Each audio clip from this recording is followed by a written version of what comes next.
You were thinking of the ending. Yeah. Well, the whole book, if I'm honest. It did kind of leave. It does kind of leave you hanging, doesn't it? You kind of want to see what happens next. You got to go through his archive, Daz, and find the sequel. Yeah, I've been through it. There isn't one. I tried reading it. It was. I just can't. I think I struggle with fiction. I haven't read fiction in a while. Yeah. You guys chat a minute. I'm just going to get a water refill. There's some interesting references throughout the book. Example on page 188, second paragraph. Karl Nikoloviev sent a coded message hooked up via an EEG machine to a person in Moscow, and he was in Leningrad, just by telepathy.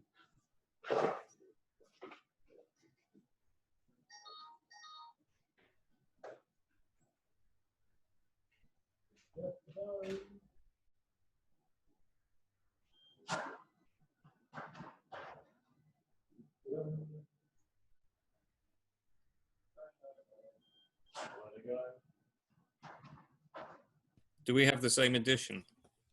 I've got this one.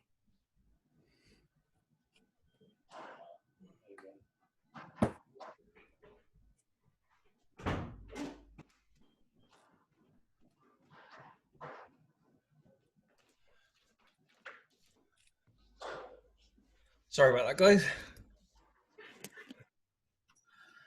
Okay, lots of people joining.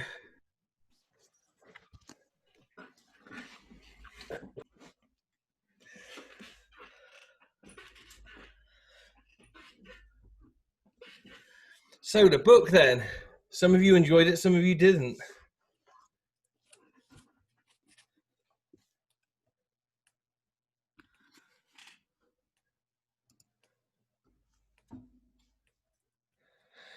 Just make everyone aware, if you don't want to talk, you don't have to.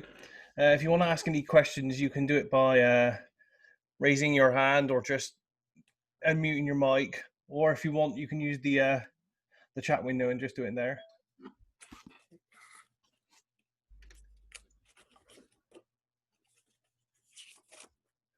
I think all the regulars are in pretty much. So hello, everyone. Hello. Hello, greetings.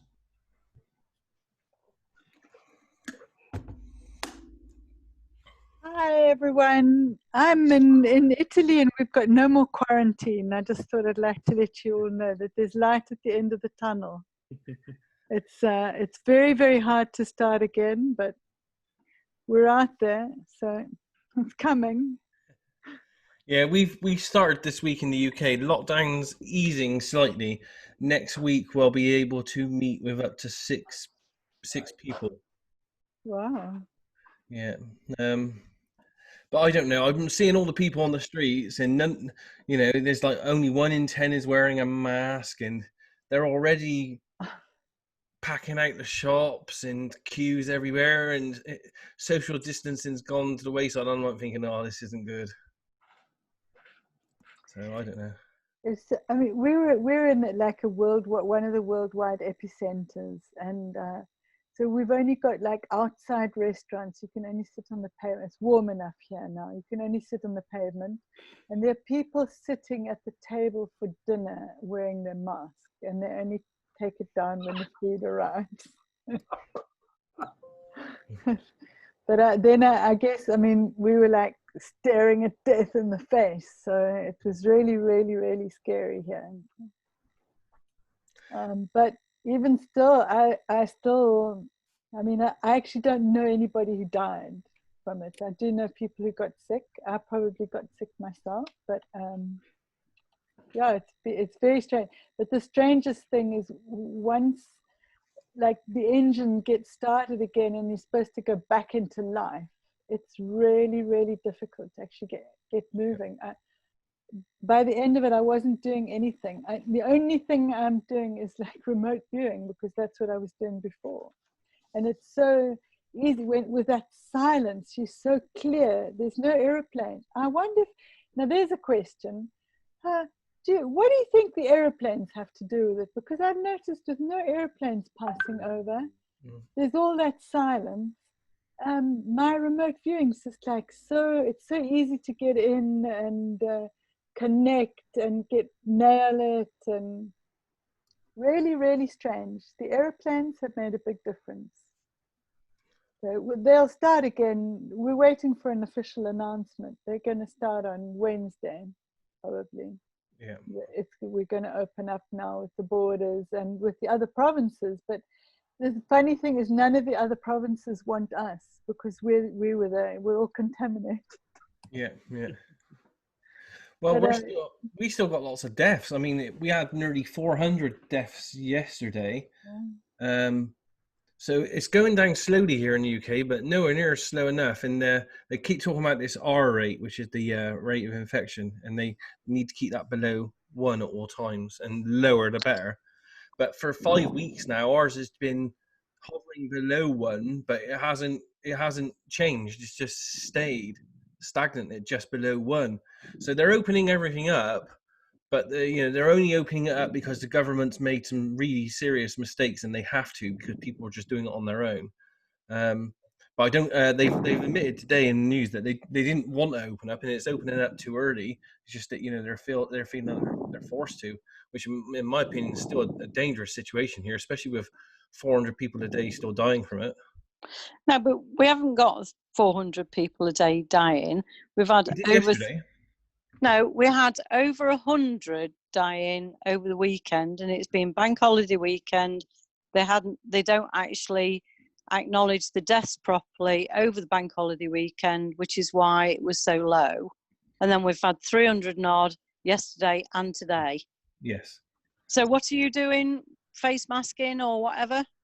I'm not wearing a face mask yet, but next week, when everything's pretty much fully open, if I go anywhere public next week, I will be wearing a face mask everywhere I go. Yeah, but why are you wearing one? For your safety or for other people's? For everyone's safety. Why do surgeons wear face masks?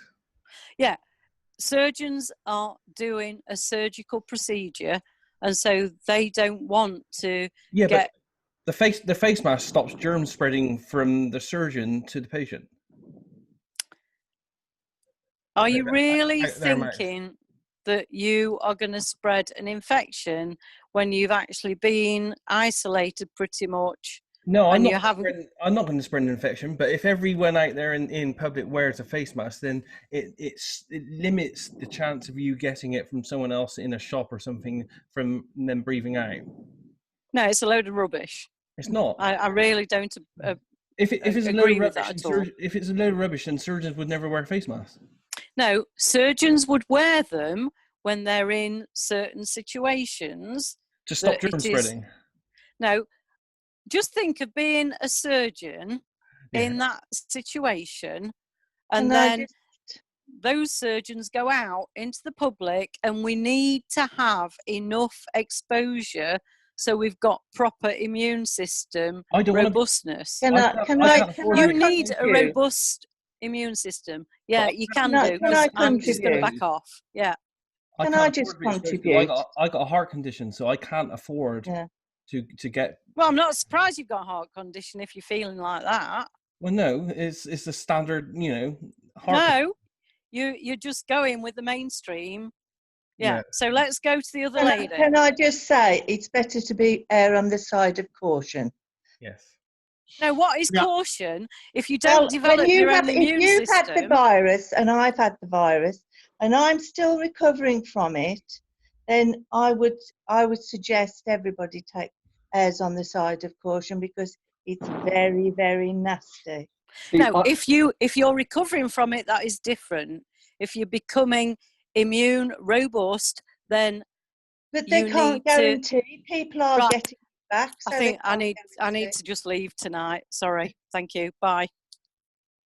Can I just say something there, Daz? I agree with Julie. The fact that you're wearing a face mask will not the reason for the face mask is to stop the thing spreading. But the experts would tell you that the only way that you can get this if somebody sneezes on you, coughs on you, some sort of their bodily fluids gets into yours. But nobody, and before this pandemic, nobody comes near you like that. Washing your hands, that's a normal procedure. You know, the virus will survive on plastics, metals for whatever duration.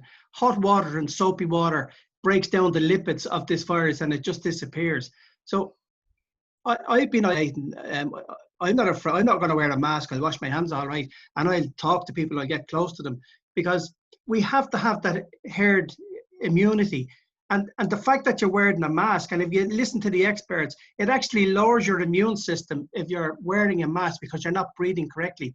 And by isolating, experts will tell you that we're leaving ourselves up for the second part of this thing to come at us. Where if we're out there living our lives, there shouldn't be a problem. We get this herd immunity. Now, on the other hand, there's a certain amount of people within our community who would be prone to, you know, the people with the compromised immune system, heart problems, old age, you know, it attacks things like that. So I would, if I was the boss, I would isolate all the older people and the people with immune, but I'd let children and all the young people out and live their lives as normal, because we need that we need that immunity, and that's how we get it. And we're talking about one immune virus here. We're getting hundreds of thousands of them attacking us every day. That's what's happening. But did you see? They're saying there isn't people getting it back. So they're not even sure that we can build immunity to it. Yes, I saw that as well. The antibodies which are being developed, they're not as many as they thought they would for herd immunity. And going back to the RV stuff, multiple RV groups have sort of come back with it could be a bioweapon. So could we keep in mind that people are tuning in from all over the world to talk about remote viewing, and this is maybe not the forum or time to have this particular discussion? I brought the subject up because I wanted to know how much it had been changed for you, remote viewing with the silence. Above all, without aeroplanes, because I really think not having aeroplanes has diminished my noise, and I have a much clearer path to the target. I'm sorry I set the cat amongst the pigeons. No, it's okay. We've always started this talk, you know, asking how everyone is, because this talk only exists because we're all in lockdown. So correct. We've all updated ourselves on the virus situation, and you know, it's good to have a healthy debate. You know, I don't agree with Judy over the mask things, because you know, anyone that's in the healthcare industry, that you know, they wear a mask to prevent the spread of viruses from them to patients and from patients to them and stuff. And I'm a person with a compromised immune system, you know, because I have a heart condition. So I'm going to be wearing a mask if I go out in public. You know, I don't want to catch the coronavirus and get it, because I know it would affect me badly. Everyone has to make their own choice on this, I guess. It's not an airborne virus. It is. It is. It's not an airborne virus. It lands on, it's on, you get it off metal, but it's not in the air. Well, according Richard, to if you're in a queue, the experts that I've been listening to, if you're in a queue next to me in a shop and you breathe it out on me, then there's a good chance I'm going to get it. Hey, Daz, let me jump in here for a second. So has anybody else here worked in the medical field? Okay. So I have 10 years of experience on the downtown streets of Seattle delivering professional emergency care to thousands of people with ongoing infectious disease training every quarter of those 10 years. All right.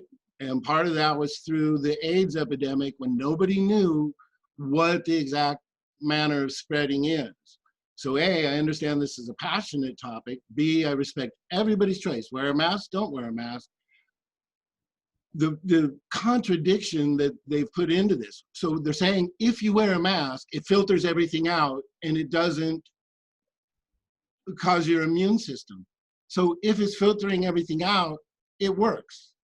They're giving you so much double standard BS on this that you need to know the facts. Now, let's look at just raw physics. If a mask, as a surgeon or whatever, with the positive pressure of my exhalation, if the mask keeps the virus in, especially concentrated, if there's a little bit of the air in an inhalation with much less pressure, the mask keeps the stuff out. They're literally giving you false data. You can just test that with physics. If it keeps the surgeon's disease in, why isn't it keeping it out? Okay, it does keep it out. Every healthcare professional, every nurse, every EMT, every doctor, and every person going into areas like for Ebola treatment, they wear a mask. So as far as everybody's thing, I understand it, I respect it, but you've got to run the logic on it. China mandates everybody wearing a mask. These other countries, Japan, et cetera, who have had 850 deaths versus like the US, 104,000, they all wear masks. It is airborne. They're actually coming out now and saying that it is very seldom transmitted on surfaces. It's primarily airborne because it's a respiratory illness. So whether you want to wear a mask or not, that's fine. I'm not saying that. Just don't buy into this nonsense that they're telling you. Also, China and Singapore, I was there a year ago, they wear masks all the time. So it's not a new thing for them. So, you know. No, and yes, correct. And that's why they're successful in getting them to wear it for this. They're culturally adapted because of the air quality and other factors, and they're not as vain as, you know, certain Western type cultures, particularly here in America. But and wearing a mask recently in Los Angeles has really pointed out to me how terrible the air pollution is here also, and how much I touch my face. So it's like it trained me to stop touching my face so much. Also, going back to the RV stuff, 3 different groups have seen it being made in the lab. So you had crypto viewing, Daz's lot. You had Farsight, Farsight, and who's the third? John Vivanco, I think. So surely, if it's, you know, the origins are a bit dubious and dodgy, you would want a bit of protection. So I'd rather be a bit more conservative and have a mask on than not have one. I mean, it's doing no one else any harm. So, you know, as Russell said, it's everyone's own choice, I guess. yeah, but like Daz's situation, I have a 65-year-old housemate without a spleen and a couple of other immune compromised things. Myself, I could go out and be as cavalier as I like, but why come in the house and have her go into distress? Even if it's just an act of consideration, it doesn't hurt me to wear one. This business that wearing a mask weakens your immune system because you're not getting the thing is literally saying the mask filters stuff out. But on the other hand, they're saying you don't need a mask. I mean, just run the logic on that. If it's filtering out bacteria that's hurting your immune system, then it's filtering out the virus, and thus masks work.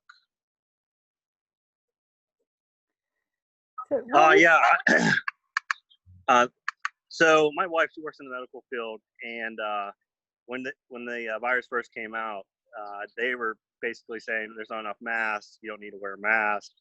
I was trying to say, hey, put a mask on. But that's the only thing I got to inject for in the medical field. But like, I'm still currently working, and some of us, we work around about 50 to 80 guys or women, and most of us don't wear masks. I mean, I do, but most people do not.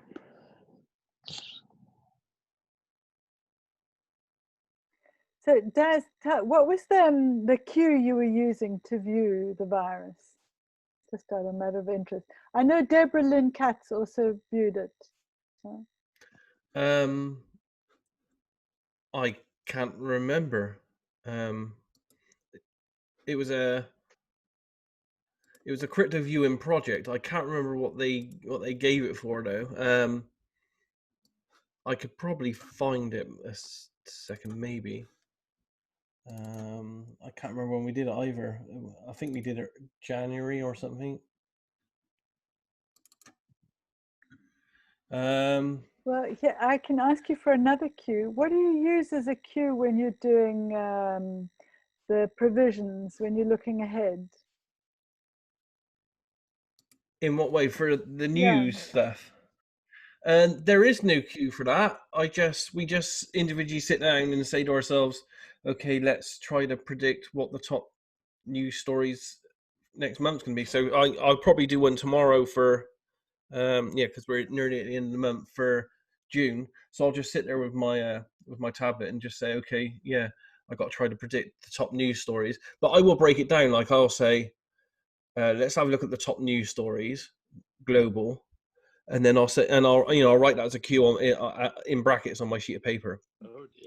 And then I'll do one. I'll say what are the top cryptocurrency stories going to be in June globally. And then I may if I think it's going to be necessary, I may look at the UK news and see what that's going to be like. I may look at the markets news, and then sometimes I say to myself, okay, what's the top distressing type target or news story going to be in June, and see if I can pick up on anything like a earthquake or something like that. So I do kind of set myself individual target parameters, but there is no set target queue for each of us to do that, and the other guys do all theirs differently. But on the virus one, I just found this. Let me share my screen here a sec for you guys. So this was the queue that was given to me by the tasker for that target. Obviously, I didn't see it until afterwards. It was the virus, and it was draw the virus. Where was it created? So they asked too many questions, really. They asked how many questions was it? 1, 2, 3, 4 questions, and some other things there to get us to do. And my session on it was 5941.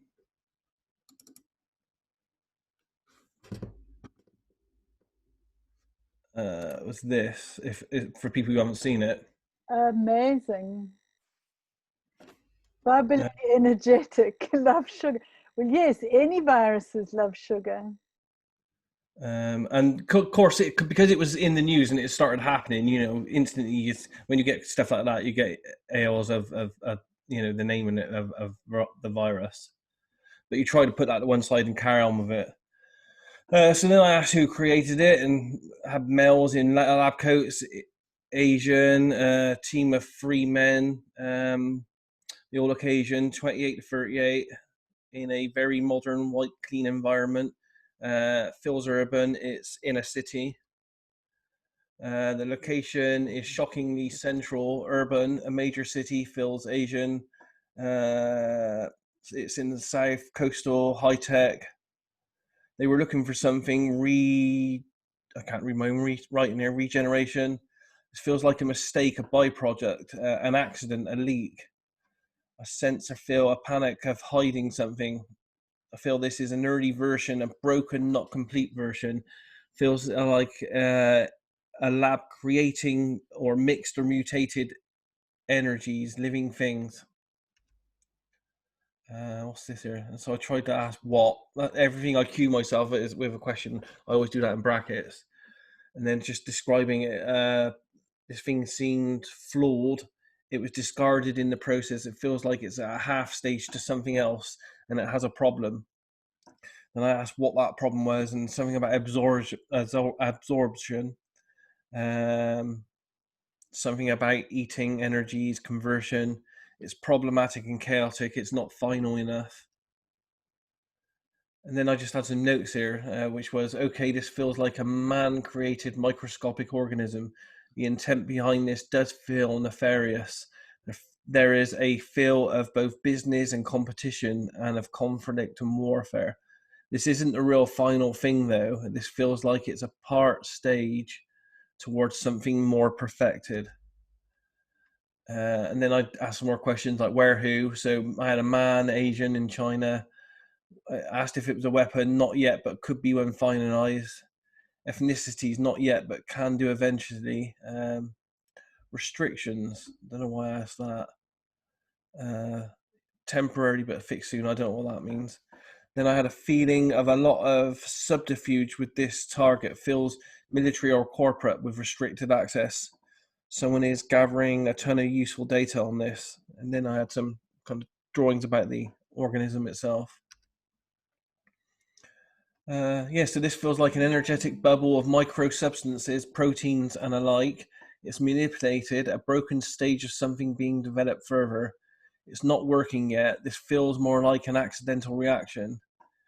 The men behind this are educated, methodical, scarcely non-emotional. They work in an urban city. Feels like a corporation business.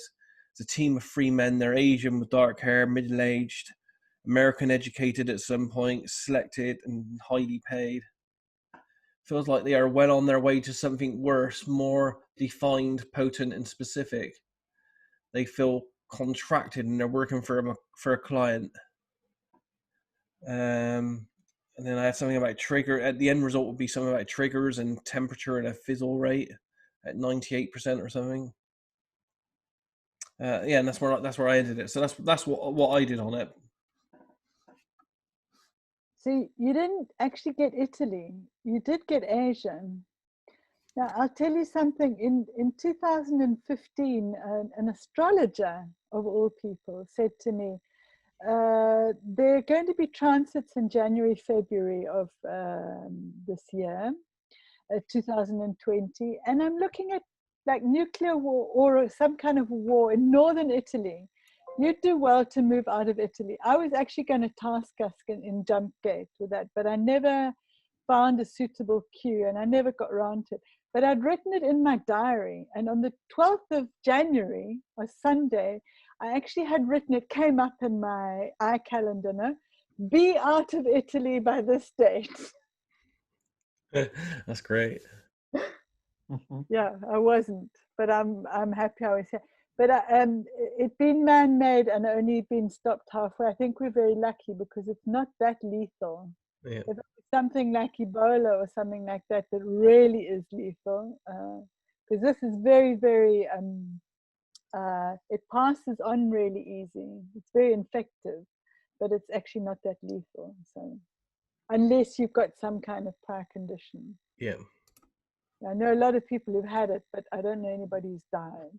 So. No, I don't know anyone personal who's died. I've heard of friends, families, close that have died and stuff like that. But yeah, not personally been affected yet myself. But you know, as I said earlier, lockdown's easing here.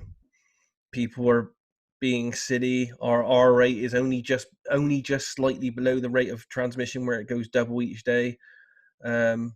And you know, we got the hottest summer we're having, so people are like itching and you can see it every day. They're itching to get out and have parties and barbecues and stuff like that. They're just being silly. And you know, I saw the picture the other day in the paper of the people on the beaches here in the UK, and it was just like all the beaches were just packed solid, and just like, why are you doing it? But you know, it's their choice, I guess. But yeah, we'll see. I'm expecting a second wave, but we'll see what happens. But let's get on to other stuff, should we? Yeah. Hey, Daz, I have a question on your format there. So, like, you know, when we do move commands or something, Paul will have us put it in brackets if we're being monitored.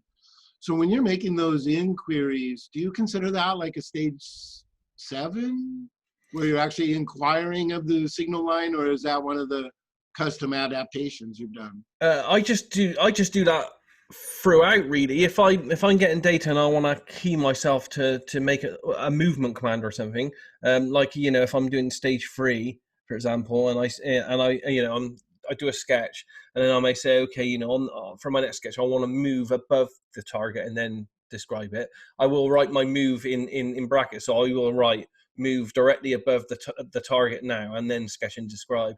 So it's just for admin purposes, really, so that if I'm getting data coming in and I'm thinking to myself, okay, you know, because you're meant to be like a bit of a detective and you're trying to uncover the target bit by bit. If I feel that there's something where I can ask myself a question, I just put that question I'm asking myself in a bracket, so that admin-wise, I know how to differentiate that from the actual data flow. Thank you. Okay, I'm just having a look through some of the comments here. Okay, it's all about virus at first. So some of us have read the book and some of us haven't. Did we want to discuss the book in a bit more detail? For those of you who haven't read it yet or don't know about it, this is the book. This is an early version. This is from like the 70s, I think. Yeah, this is 78 version, so really old cover. But I think a lot of you have read it. If you want, Darby hasn't now, and a few of the others haven't. But do we want to discuss it now, or do we want to wait a few weeks still? Any thoughts on that? Hey, Daz, it's Darby. Hi there. I literally just finished it before I joined. I was doing some power reading. It really picked up, man. I started going through the last few chapters. It really hooked me. But I'm kind of still processing it, so I'm happy to talk about anything. I think Russell might have had some specific things he wanted to talk about. At least I had the impression that he did. So now's great for me, or next week's good too. Whatever you guys think. Yeah, now is awesome. I didn't have anything specific. I was just really interested in finding out what other people's impressions were as to the writing of the book. I've always kind of felt like it was somewhat prophetic, whether intentional or accidental, I can't say. So I was really interested to see, did other people feel that it was prophetic, or did Ingo have a hidden message? Because when I look at that, at that point where he probably started doing the manuscript, he would have been there in the program roughly 6 years, and then publish it in what, 1978, Daz? Mine was 78. Yeah, actually, I think mine might be a UK version. Yeah, so it might have been earlier than that in the US, but if it was only like a year or so. So 77, 78. Right. So seeing some information that Daz can confirm of some of his concerns from the archives, and then looking at the timing of the book and how I've almost always felt like either A, he was putting something in there as a warning on purpose, or B, something, and still, like when I look at this To the Stars Academy being the kind of the front edge of disclosure, and that with all those physicists and scientists, that they're, one of their lead spokespeople is a rock musician, and that the protagonist in this book was a rock musician. To me, that's extraordinary odds or something. I don't know. So what do other people think? Yeah, I think there is some prophetic stuff in there. I don't know if the main character is it Merryweather. I don't know if do you think Ingo is like basing that on himself? I had that kind of feeling about it.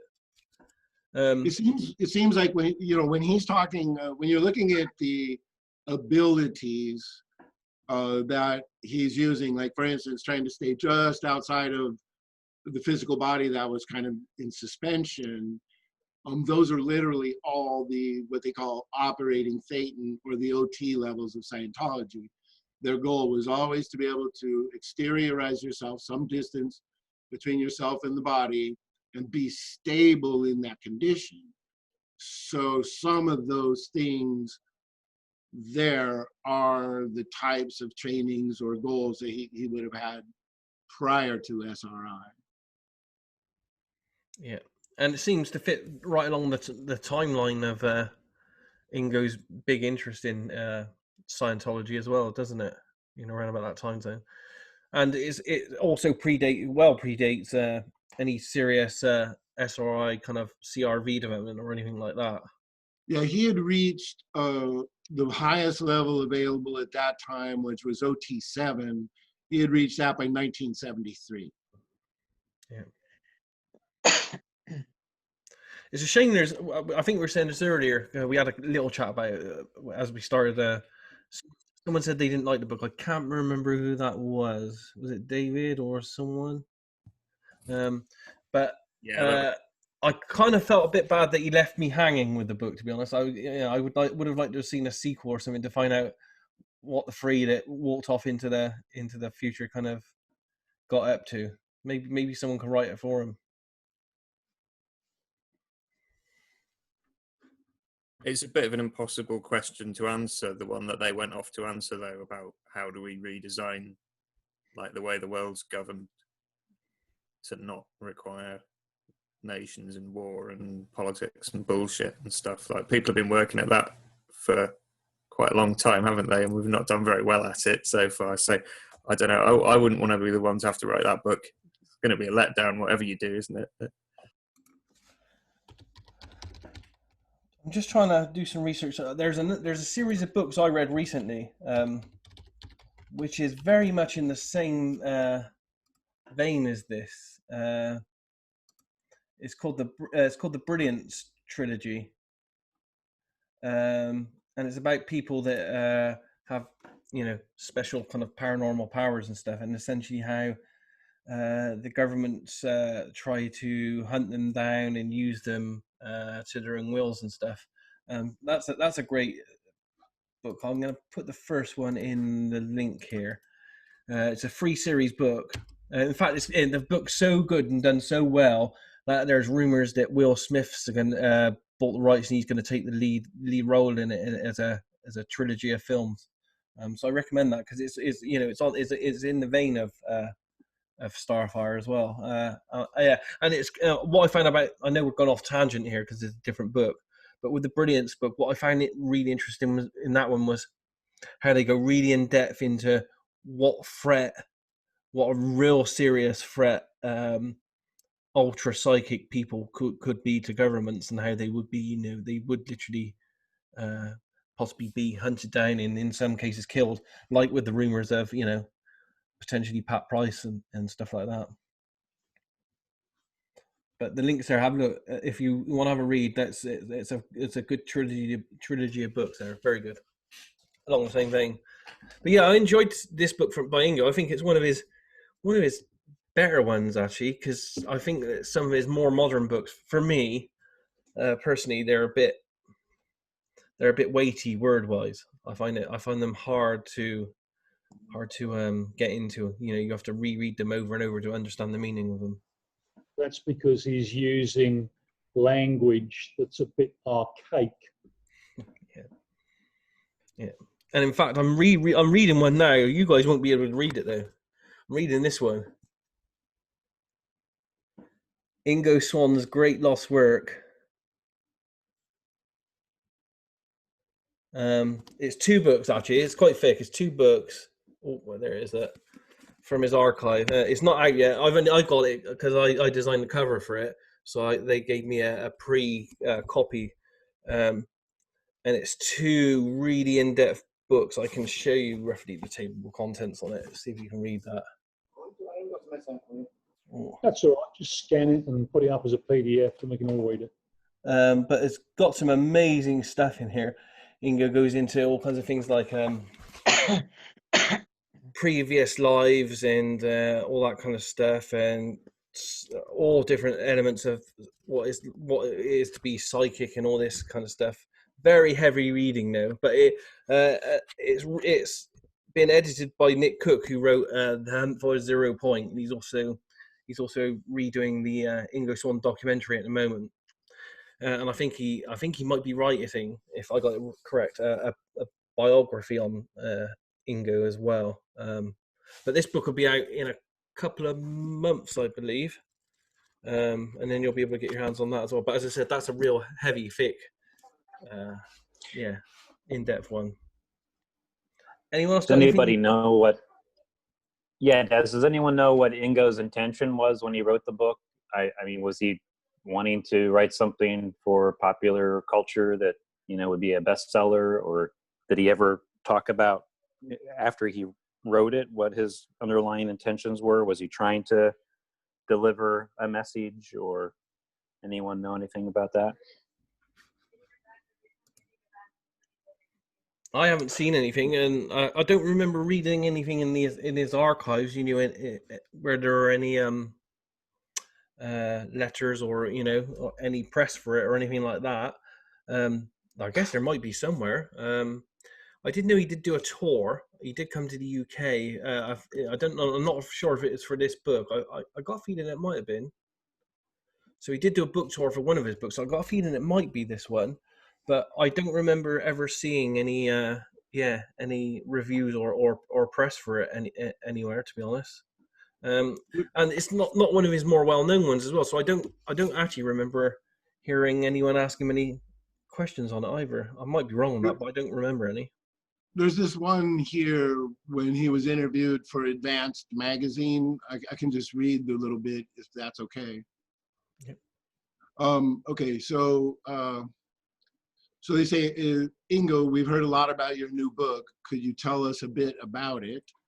Well, it's a novel. You might say my first substantial fiction. Several years ago in 1973, so that's when he had finished his final courses there, I got interested in what would happen if there emerged a real psychic. Not just the fortune teller types, the crystal gazers, the showman types we're also so familiar with, but a real psychic, someone with vast powers of clairvoyance and psychokinesis. I thought then that the world both awaits and fears the emergence of such a man.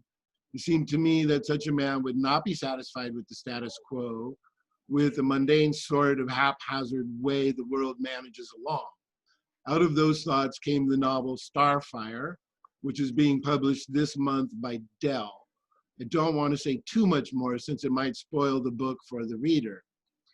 So then they said, what are you currently working on? He said, I've been involved in the production of Starfire, just finishing a publicity tour for it in England. This month, there was a large American tour, many TV and radio appearances, and of course, hopes for a little success for the book. I also have a new novel planned, a new collection of paintings to do. And that is what he said in response to Starfire. So I found myself as I was reading the book wondering where Ingo was at with his involvement in the RV training and CRV development. And I haven't taken the time to actually go through different resources like Daz's website and other resources to find out. Does anyone know roughly what he was up to? Well, if he finished it he must have finished it prior to 73 then. He pretty much only just started. He started the SRI stuff in 72. So yeah, it was all new. I can't, if it was 71 or 72. So one of the documents that I've read was a 1973 letter where he had expressed some concern about the use of microwaves and social mind control. Yeah. He was So definitely he was definitely well advanced in his thinking. You know, when you think about the weapons that the satellite based weapons he's talking about in the book and stuff here, and the actual capabilities of the main psychic as well. Because if we're talking 71, 72, he hadn't really done hardly any psychic research at that point. He done all his Scientology stuff, of course.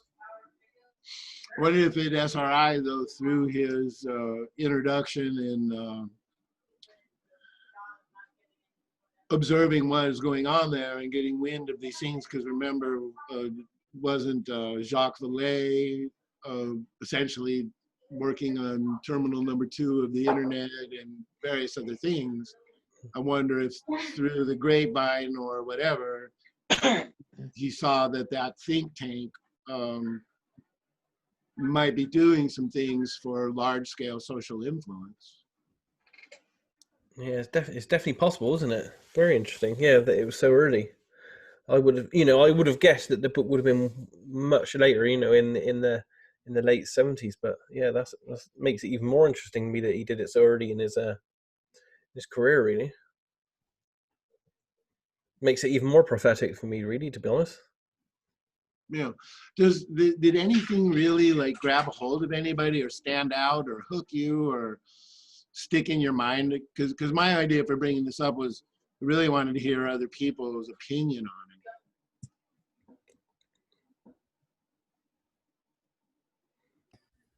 So this is probably a majorly long shot. I didn't look into it because it's not really my thing, but I tried finding the page in my book and I can't find it. There's a bit where I think it's maybe the obituary of Dan Merriweather or something, where there's just a whole string of dates and numbers and stuff. I was like, oh, is that one of those like numerological puzzles or something? But that's not really my thing, so I just kind of left it as like. Well, it could be possible. There was lots of like repeating numbers and numbers that added up to each other and stuff, and I'm like, oh, is he hiding the secret message in there? We should look at it because I don't know if you know this, but when Ingo had his website up, he had this symbol on top of his website, and he labeled it MS13, and that was a secret that he was hoping people would try to solve then. Isn't MS-13 like some gang? It might be now. That's not what it was for Ingo. It was a symbol. I actually remote viewed that, Des. I had a blind session on that a long time ago. Was that part of? Did you get that one from me, or is it from someone else? Let me see. That was from another viewer. Now they may have gotten it from you, but yeah, no, I got that blind from another viewer. It's in orbiting. It's in orbit, is what it is. Yeah. That's what my session was describing, is something in orbit. There was an image on his website. I'm just trying to see if I can. His website is not up anymore, you see, so it's hard to find the image now. But he had this image at the top of his website, and it had some planets, or what looked like planets. They weren't labeled, and little scribbly thing, and it said, I think it was called MS. I'm sure it was MS-13. And essentially, pretty sure it was a hidden thing on the website that him and the webmaster were hoping that people would look into it and then do some remote viewing and then send the data into them. I spoke to the webmaster about this after Ingo had passed, and he said that although they had a few people contact them about it, no one had actually completely nailed what it was and stuff. But essentially it was one of Ingo's forays into the universe, where he picked up, if I'm remembering this right, I got the email somewhere, he picked up some kind of large floating craft out in the confines of the sun area, and he was hoping that other people would have a look at it and confirm it, but no one ever got it or got back to him. Yeah, I think I did it in 2016, so it was after he passed. But I had another viewer send it to me, and yeah, I'm trying to see if I can find the session now. The only thing I can remember about it is that it was something. It's like I was describing something orbiting around another body. That was the main. I didn't really do much follow-on on it. But let me see if I can find it. Yeah, Brad, while you try to find your session, I'll put that image up because I happen to save an image of his BioMind website. So hold on one second here. I'll do a quick screen share.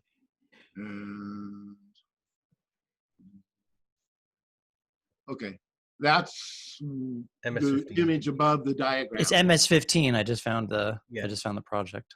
Yeah. Actually, I have. Wow, I just realized I have 5 sessions on this from other people. Interesting. So did everybody get to see the drawing they're referring to? Yeah, we can see that. Okay. Everybody got it, so I can stop share? Yeah. So, yeah, we should look at the book, because if there are a string of numbers in there, Ingo, he wasn't, he did like to hide a few things. So there may be a possibility that there's something in it. It's worth a look if there's a page. I didn't pick that up, but I'm a bit of a speed reader, so I just like zoom through things. I'm quite a slow reader, but I couldn't even find it. I flipped through, and I can't see the page where it is. I'll have another look. Yeah, definitely worth looking at there if there's a string of numbers, just in case it's one of his hidden jokes. So you think these are coordinates?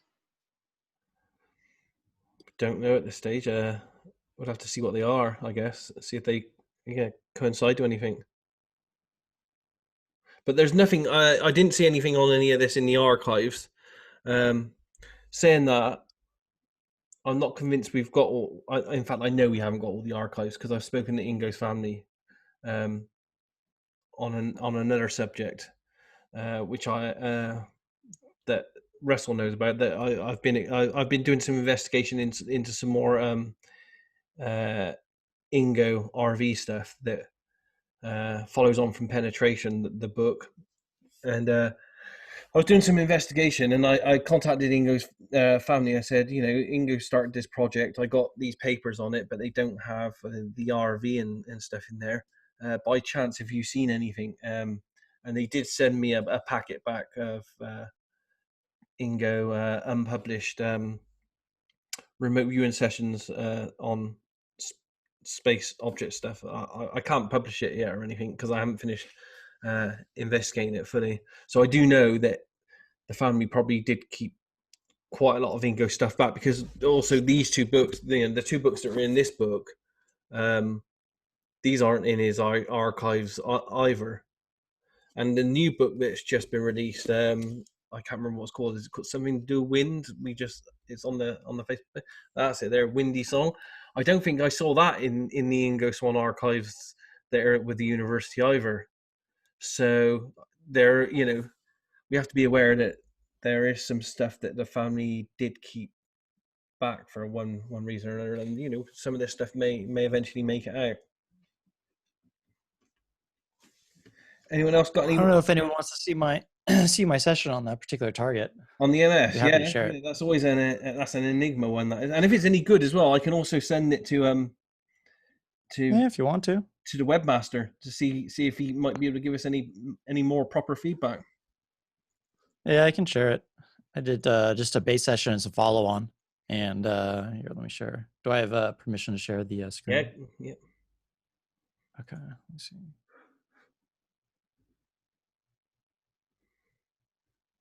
All right, so go to first element here. So this is my primary element. I have some sort of, it looked like a dartboard to me is what it looked like, and something like a big dish. It's like a satellite dish. It's kind of looked. I was moving, and then there was energy coming out of the tip of it. Something positioned like a radar dish. There's a mystery sound. It was kind of interesting. It was like the sounds I was getting from it. And so I was like, I don't know. It's positioned, aiming, an object, a device. It's a repeat effort. It's part of an intelligent plan. It's like a disk contraption. So it's kind of describing whatever this device is. Next, I get more of like what's being transmitted here. I have like a wavy energy pattern moving through something from somewhere to somewhere else. High speed, hovering, dynamic device, protruding, something's moving in between, like alternate dimensions. It's energy, method of transfusion, combination. It was really weird. Whatever it was, I was just trying to understand. It's like strange energy. It's like moving something from one place to another, incredibly fast, like incredibly high speed. Let's see. The final part, I have something like a planet.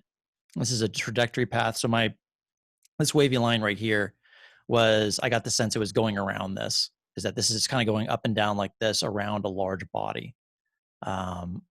I mean, to me, it felt like a planet at the time, but I just AOL'd it and kept going.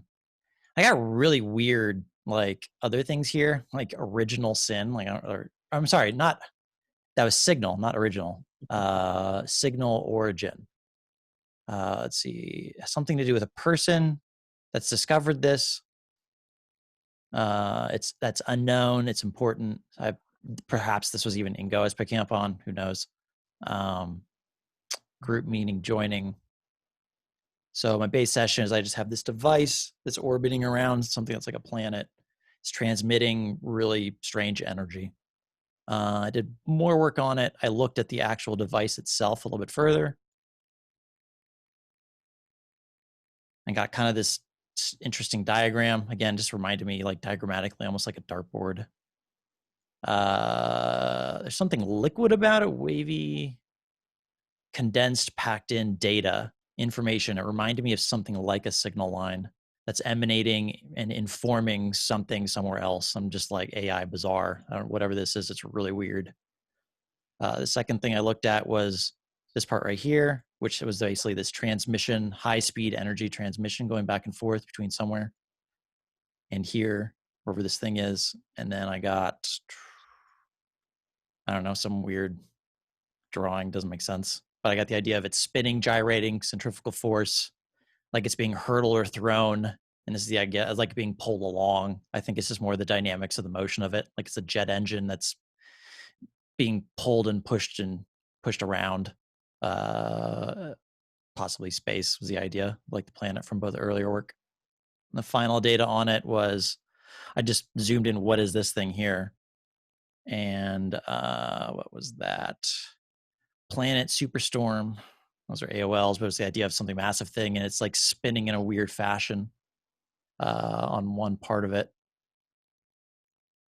Lumbering along, I don't know. I AOL demon here just because I had this idea of horns. So, I mean, I don't know what the horns were, but it doesn't mean like, it just could be the idea of like two antennas for all I know. Lumbering along, and then who knows, I may just have been in session too long. Meal, I don't know. It's like something's eating something. I don't know. That could just be, maybe it's like taking energy in and using it Did something associated with the disaster, stuck, victim, perpetrator, judgment, some weird just data at the very end here. One's own demise, no idea what any of that means. But that was associated with kind of where it was, the location of it. So that was it for my session. Kind of a strange target. Yeah, that's a great session. Thanks for sharing. Fantastic. Yeah. I mean, it fits it perfectly. And since then, because, you know, Ingo did all that quite a few years ago now and set that target quite a few years ago. But since then, I've seen quite a few videos and pictures over the last decade from astronomers of showing weird, what looks like craft-type objects in the corona of the sun. And at times, it almost looks like they are feeding off or taking some kind of energy. But, you know, they literally are right on the doorstep of the sun. And, you know, you kind of think to yourself, there's no way anything physical can exist, you know, into those temperatures and stuff. But I guess we don't know. But there does seem to be some interesting pictures which will corroborate your stuff and which will also corroborate the Ingo MS-15 target. So it's a shame they never shared Ingo's session on that anywhere. Yeah, I'll have to go through these other ones because I have 4 other sessions. I mean, I'm not going to share them here, but I'll have to see if there's anything else. There's a couple other things in there, Brett, too, that were not dissimilar to what Edward wrote or did on his public YouTube regarding QAnon. And you might want to take a look, or if you ever feel like, if I could look at it, then I could associate it. But you said like 3 things there towards the beginning, not so much the technical, physical stuff, that really resonated with. Do you know what I'm talking about, Daz? In Edward's, yeah, it's not at all dissimilar to some of that. I haven't seen his work on QAnon, but yeah, maybe I'll take a look. I can send you the link later. And then also the Earth's core session that he did, and there's a continuity, a theme continuity with his ominous feeling, QAnon and Earth's core, and some of the messages about this faraway broadcast, this strange effect, etc., was very reminiscent of what you said in part of your session. But while I have the microphone, I was going to say, Darby put up a really interesting paragraph from Starfire. In fact, it's one of the ones that really stuck with me. Darby, do you want to read that out loud so everybody could hear it? Because it really, that's the one that makes me wonder about it being prophetic. Yeah, I highlighted quite a few excerpts like that. This was one. This is, I think, Merriweather. He's reflecting on stuff that he's seen or sensing as he's developing his senses. Not sure, might be a little off with that, but he says, in his mind's eye, in that strange territory within him that he had for so long feared and shunned, he could see very well what the future would hold. Not the poisoned wasteland that would remain after a nuclear holocaust, but a prospect even more dreadful, a world of living dead, men, women, and children controlled or made walking vegetables by these new weapons that were not kind enough to kill the body outright, but struck at the mind and senses. I read that and I immediately just thought you go outside and everyone's got their head in a phone, and I went, highlighted it. Yeah, that was one of the paragraphs that always haunted me, and I've seen some aligning data from that Daz can verify. And when you start to look now at this Starlink, any of the subscribers to Crypto Viewing Patreon will notice a theme of possibly off-surface broadcast, and the correspondence with Farsight has, like, it's just consistently coming up that there could be some sort of wave, some sort of broadcast, and that not like every human, it's not like control, it's influence. And the less passionate you are about waking up, your own autonomy, the more susceptible to it you would be. And so basically, you know, what people refer to as sheeple, there literally might become a singular mind herd. And that, like I said here, you know, a prospect even more dreadful, you know, than just a pile of rubble. Yeah. I found the pages with all the random arbitrary numbers on. I've stuck a link in the chat and chucked them on Imager if anybody who's into numerology wants to do whatever it is you do with those. You should just try remote viewing them, just use them as target numbers. And Sure. I'll have a look at that later.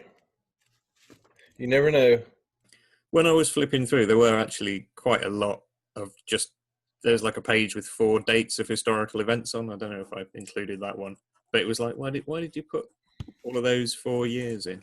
So maybe there's a secret code. Oh my. We just don't know, do we?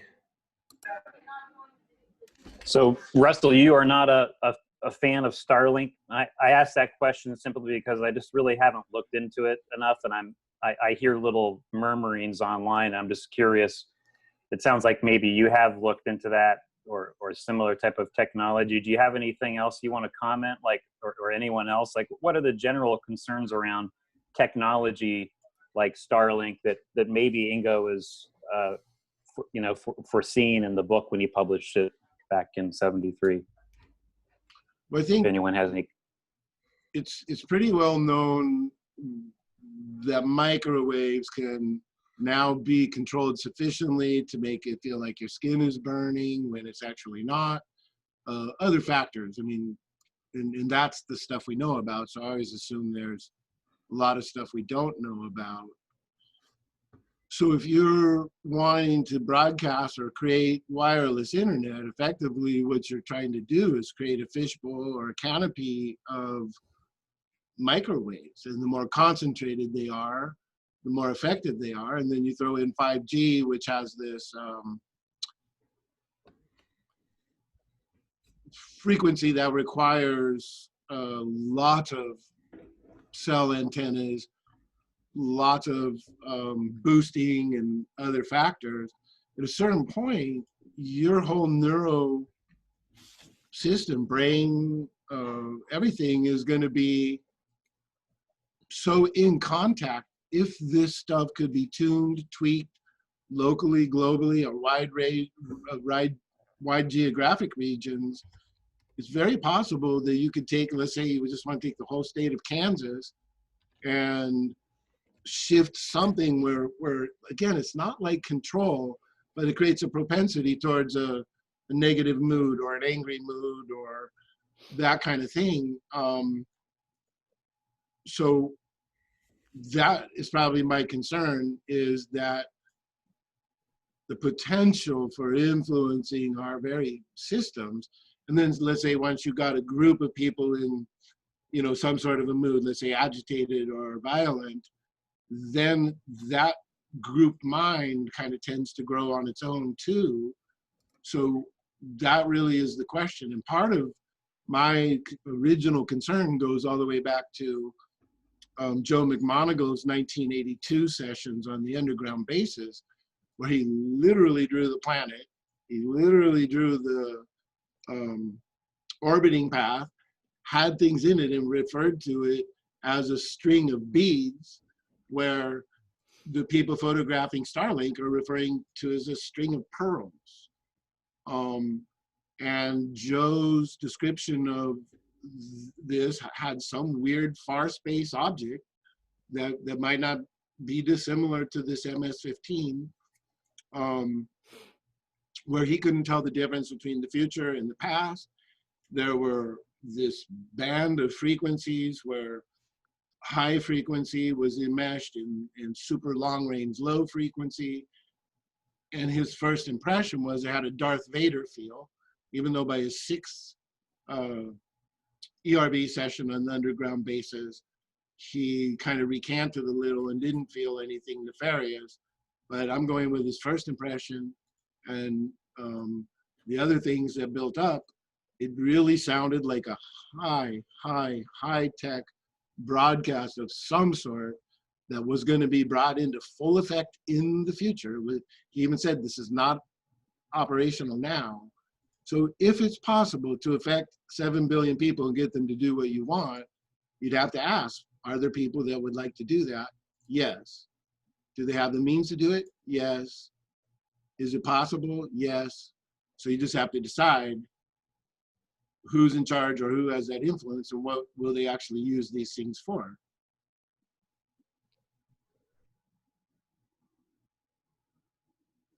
You're muted, Daz. Sorry. Do you think it may have something to do with the news that have been coming out this last week or so as well about the magnetic disturbances that people have been noting? Have you seen any of that? Yeah. Schumann resonance.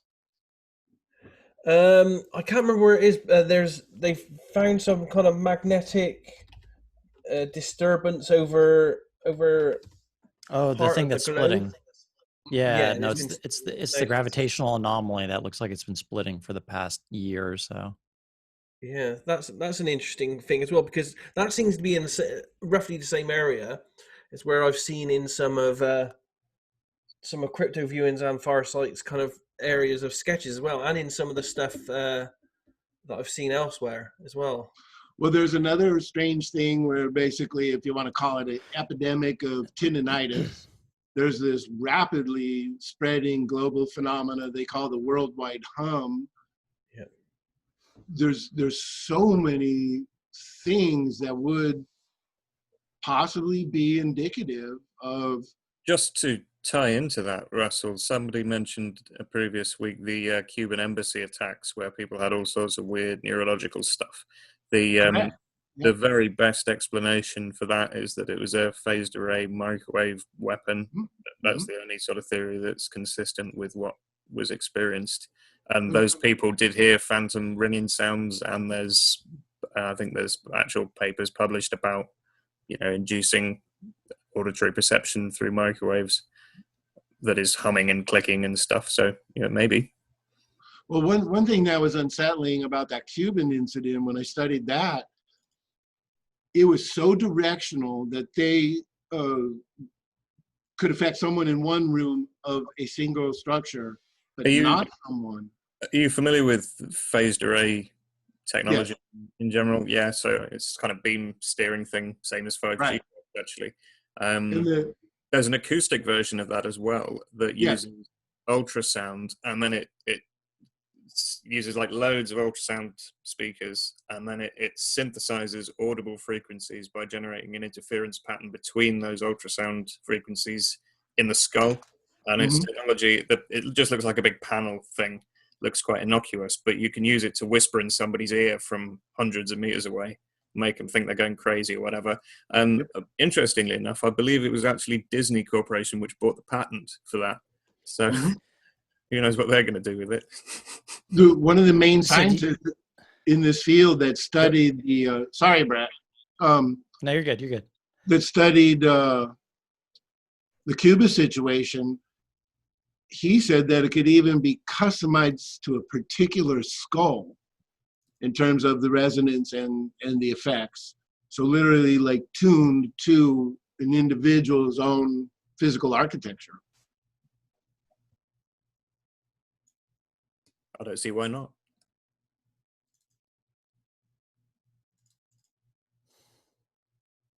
There's definitely some scary stuff happening out there, and I remember reading quite a lot on microwave technologies from John Alexander going way back into the I think late 80s, early 90s. He started talking about non-lethal technologies like that. The stuff they're discovering on that Skinwalker show. They're finding events. To me, the creepiest thing I've seen is when that phone goes completely into just doing its own thing while they're holding it, and then they have that trimeter there, and all bands of the electromagnetic frequency are simultaneously going haywire, and you can sit there and watch it. And I don't suspect that they're faking that. So even there, they're talking about, and then they did a triangulation thing where they said the source of this is actually about a mile above the ranch in a space that's visible to you, but there's nothing that you can see.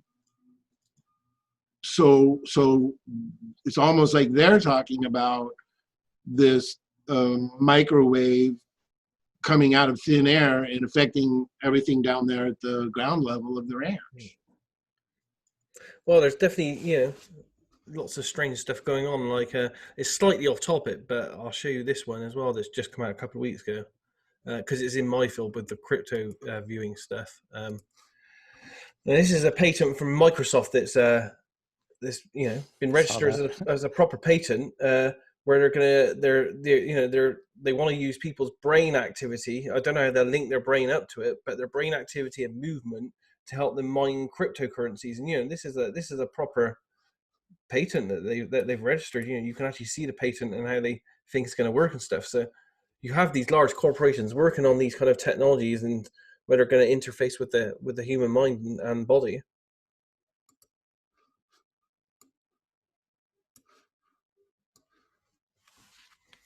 So yeah, some interesting times, interesting stuff. It's going to be interesting to see how it develops. I vaguely remember Hitomi doing some more RV last night that went off on a tangent, and she was getting some more data along the lines of all this. I don't know if CryptoViewer are going to put that out. I guess they probably will. So was that the populist target? No, this was another crypto target we did last night.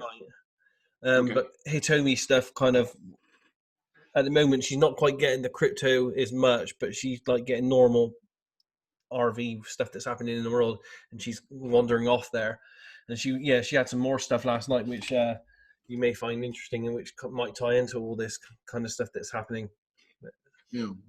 We should set up a separate thread or something on Facebook or another group or something where we organize and compile all this kind of strange stuff that people seem to be picking up. Yeah, I mean, the most logical next step for population management is wireless. I mean, we saw it in computers. You have analog and everything's got a wire. Then suddenly it doesn't. All of our social control mechanisms had direct, whether it's handcuffs or something or other, direct contact. Why wouldn't they lift it to a wireless medium? I think they would. And I do think there are people on and possibly off planet that are just malicious enough to do it. Yeah. So I don't know if you guys are interested in a rather completely non-feedbackable target I ran in 2015 on the most intelligent entity on planet Earth. Actually, what was the exact cue? It was because it actually, as far as Starfire's, most planet Earth, most intelligent entity. Yeah. It now. I thought I felt you may as well consider this science fiction for the most part because there's zero feedback and the results from this data are wild. But it's actually what came back in this. I mean, so take it with a huge grain of salt, obviously. But as far as Starfire is concerned, I forgot about this session I was going through. And I'm like, oh my God, I totally forgot about this. And it completely applies to the Starfire story. So I don't know if you guys are interested in seeing it, but. Come on. It's like, of course. Right? Share it. Okay, Share. Well, cool. Just do it. I did. I had. I could do the share screen thing again. I had someone task me this, and I did so much follow on for this, so I'll try not to belabor it.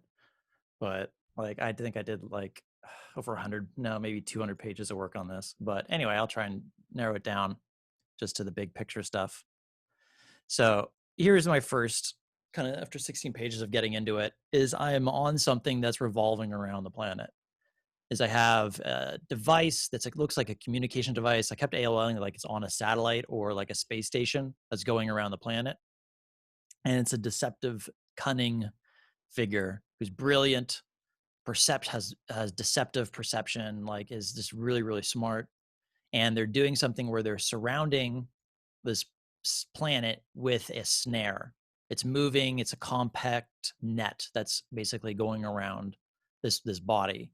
And they're doing something where they're capturing and they're jamming kind of transmission at the same time.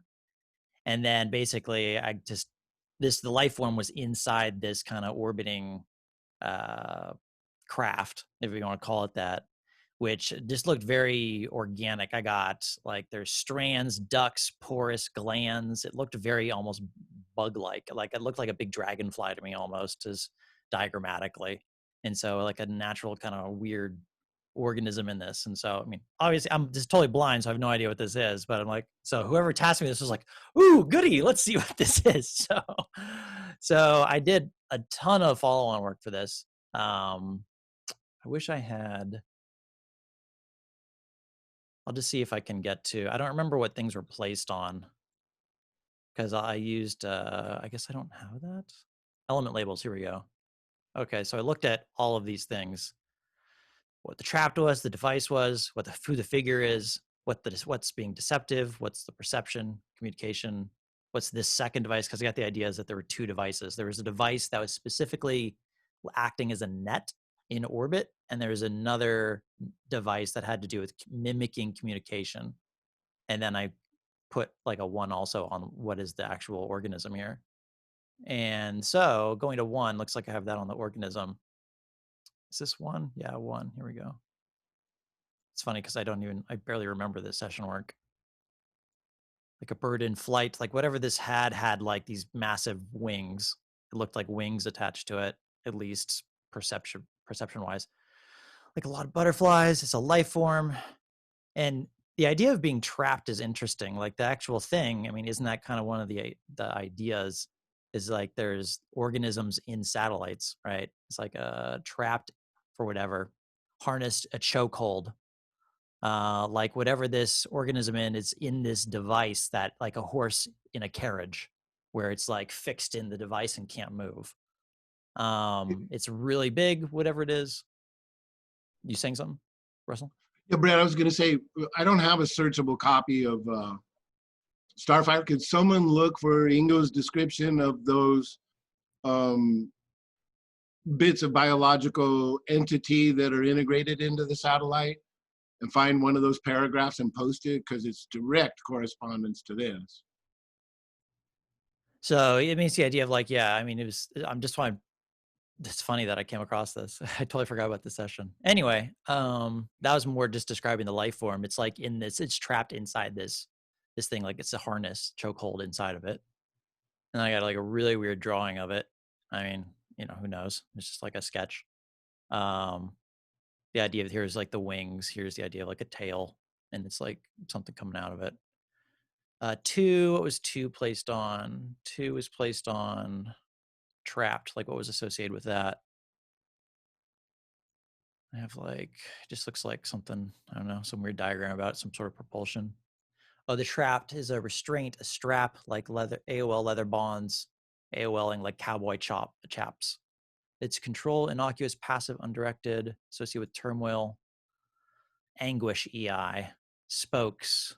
It's like nails it was really unpleasant, I remember. Yeah, like nails, like poking into you.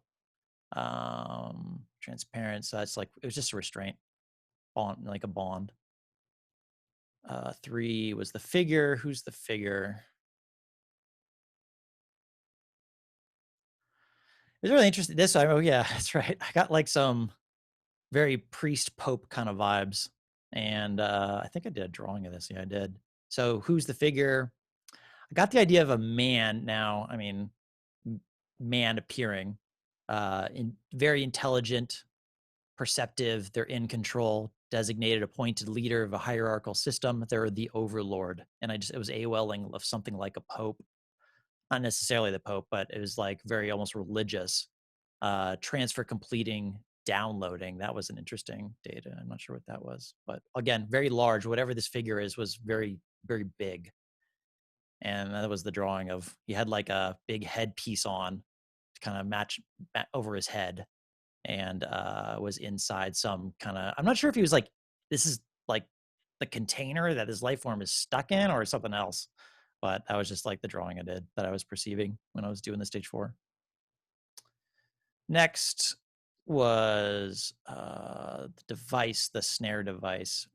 Or is that? Oh yeah, probably is the same as the trapped, but let's see. All right, no, it would be 4 actually. Deceptive. What's being deceptive? So I got some weird cube with circles around it. I mean, that could be anything. It's just diagrammatic. Tarnished blight, a method technique of distrust, illuminating. I'm fascinated by it. It's deception, precluding the facts, decisive, self-inflicted like earmuffs. So it's like, what I get from this, I mean, just from my own words, and this is like, it's something's being withheld. It's like withholding truth. I mean, that's deception, I guess. So not a lot extra there. 5 was on this device up here with compact, the net. Oops, that's the different diagram. So the device, I have like this big thing around something else, AOL defense, just conceptually. Designed attached following a groove. It's built, it's fastened in a container. It's like a belt, straps, restraints, electrical punishing. So like I get from the idea of like the stripe, you didn't do what it want, it would shock you with electricity. And so that's that device. Number 6 was this other device. Looks like this is out of order. Where's 6? Appears to be missing in this document. Okay. I guess, I don't know. We're jumping to 7. 7 looks like put on perception.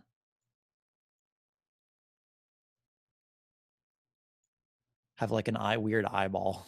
AOL. Yeah, AOL eyeball again. Something that's mounted, aimed, projected. It's an interpreting device, constructed, orders, direction, remotely controlled, prize, organic extracting. Right, could you go back to the eye real quick? I missed it. Yeah, it looks like, yeah, sure. It's kind of like a tadpole, to be honest, but I don't know. It's just a diagrammatic drawing. Thank you. Yeah, cool. Yeah. And so so this was on just looking at what's the perception, which is coming from this figure. Organic extracting. I mean, I don't know. It's kind of weird. I don't really know what to make of it.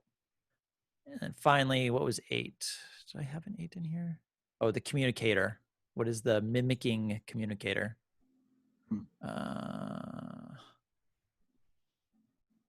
So we have something orbiting around something else or going around it. Vibrating frequency like a radio band. It's interstellar, like a long distance telephone call. It gets instructions from somewhere else, like communication, that are deceptive, deceives understanding, is this idea. It's like it's getting, it's orders from somewhere else. Now, what was that on again? Yeah, the communicator. You know, Brett, the So, like, organic extraction, when you highlighted that, the first thing that came to mind was Robert Monroe's concept of loosh. Maybe. Just and then what was the last? Yeah, it's like it's doing something. And the very last thing, I just did a relationship diagram between 1 and 3. I think these are the 2 life forms, right? Or the 2, let's see, 1 was this guy down here, and 3 was the figure, the deceptive figure. I think, yeah, I wanted to see, so there's a deceptive figure, which kind of was like that religious, almost like Pope looking figure. And then there's this organism that's in a harness inside this, this like satellite thing that's going around the planet, and the relationship between 1 and 3. So between the 2, distrust, disharmony, entangled, hatred, captor, captive kind of relationship. From 1 to 3. So 1 would be the thing that's kind of ensnared.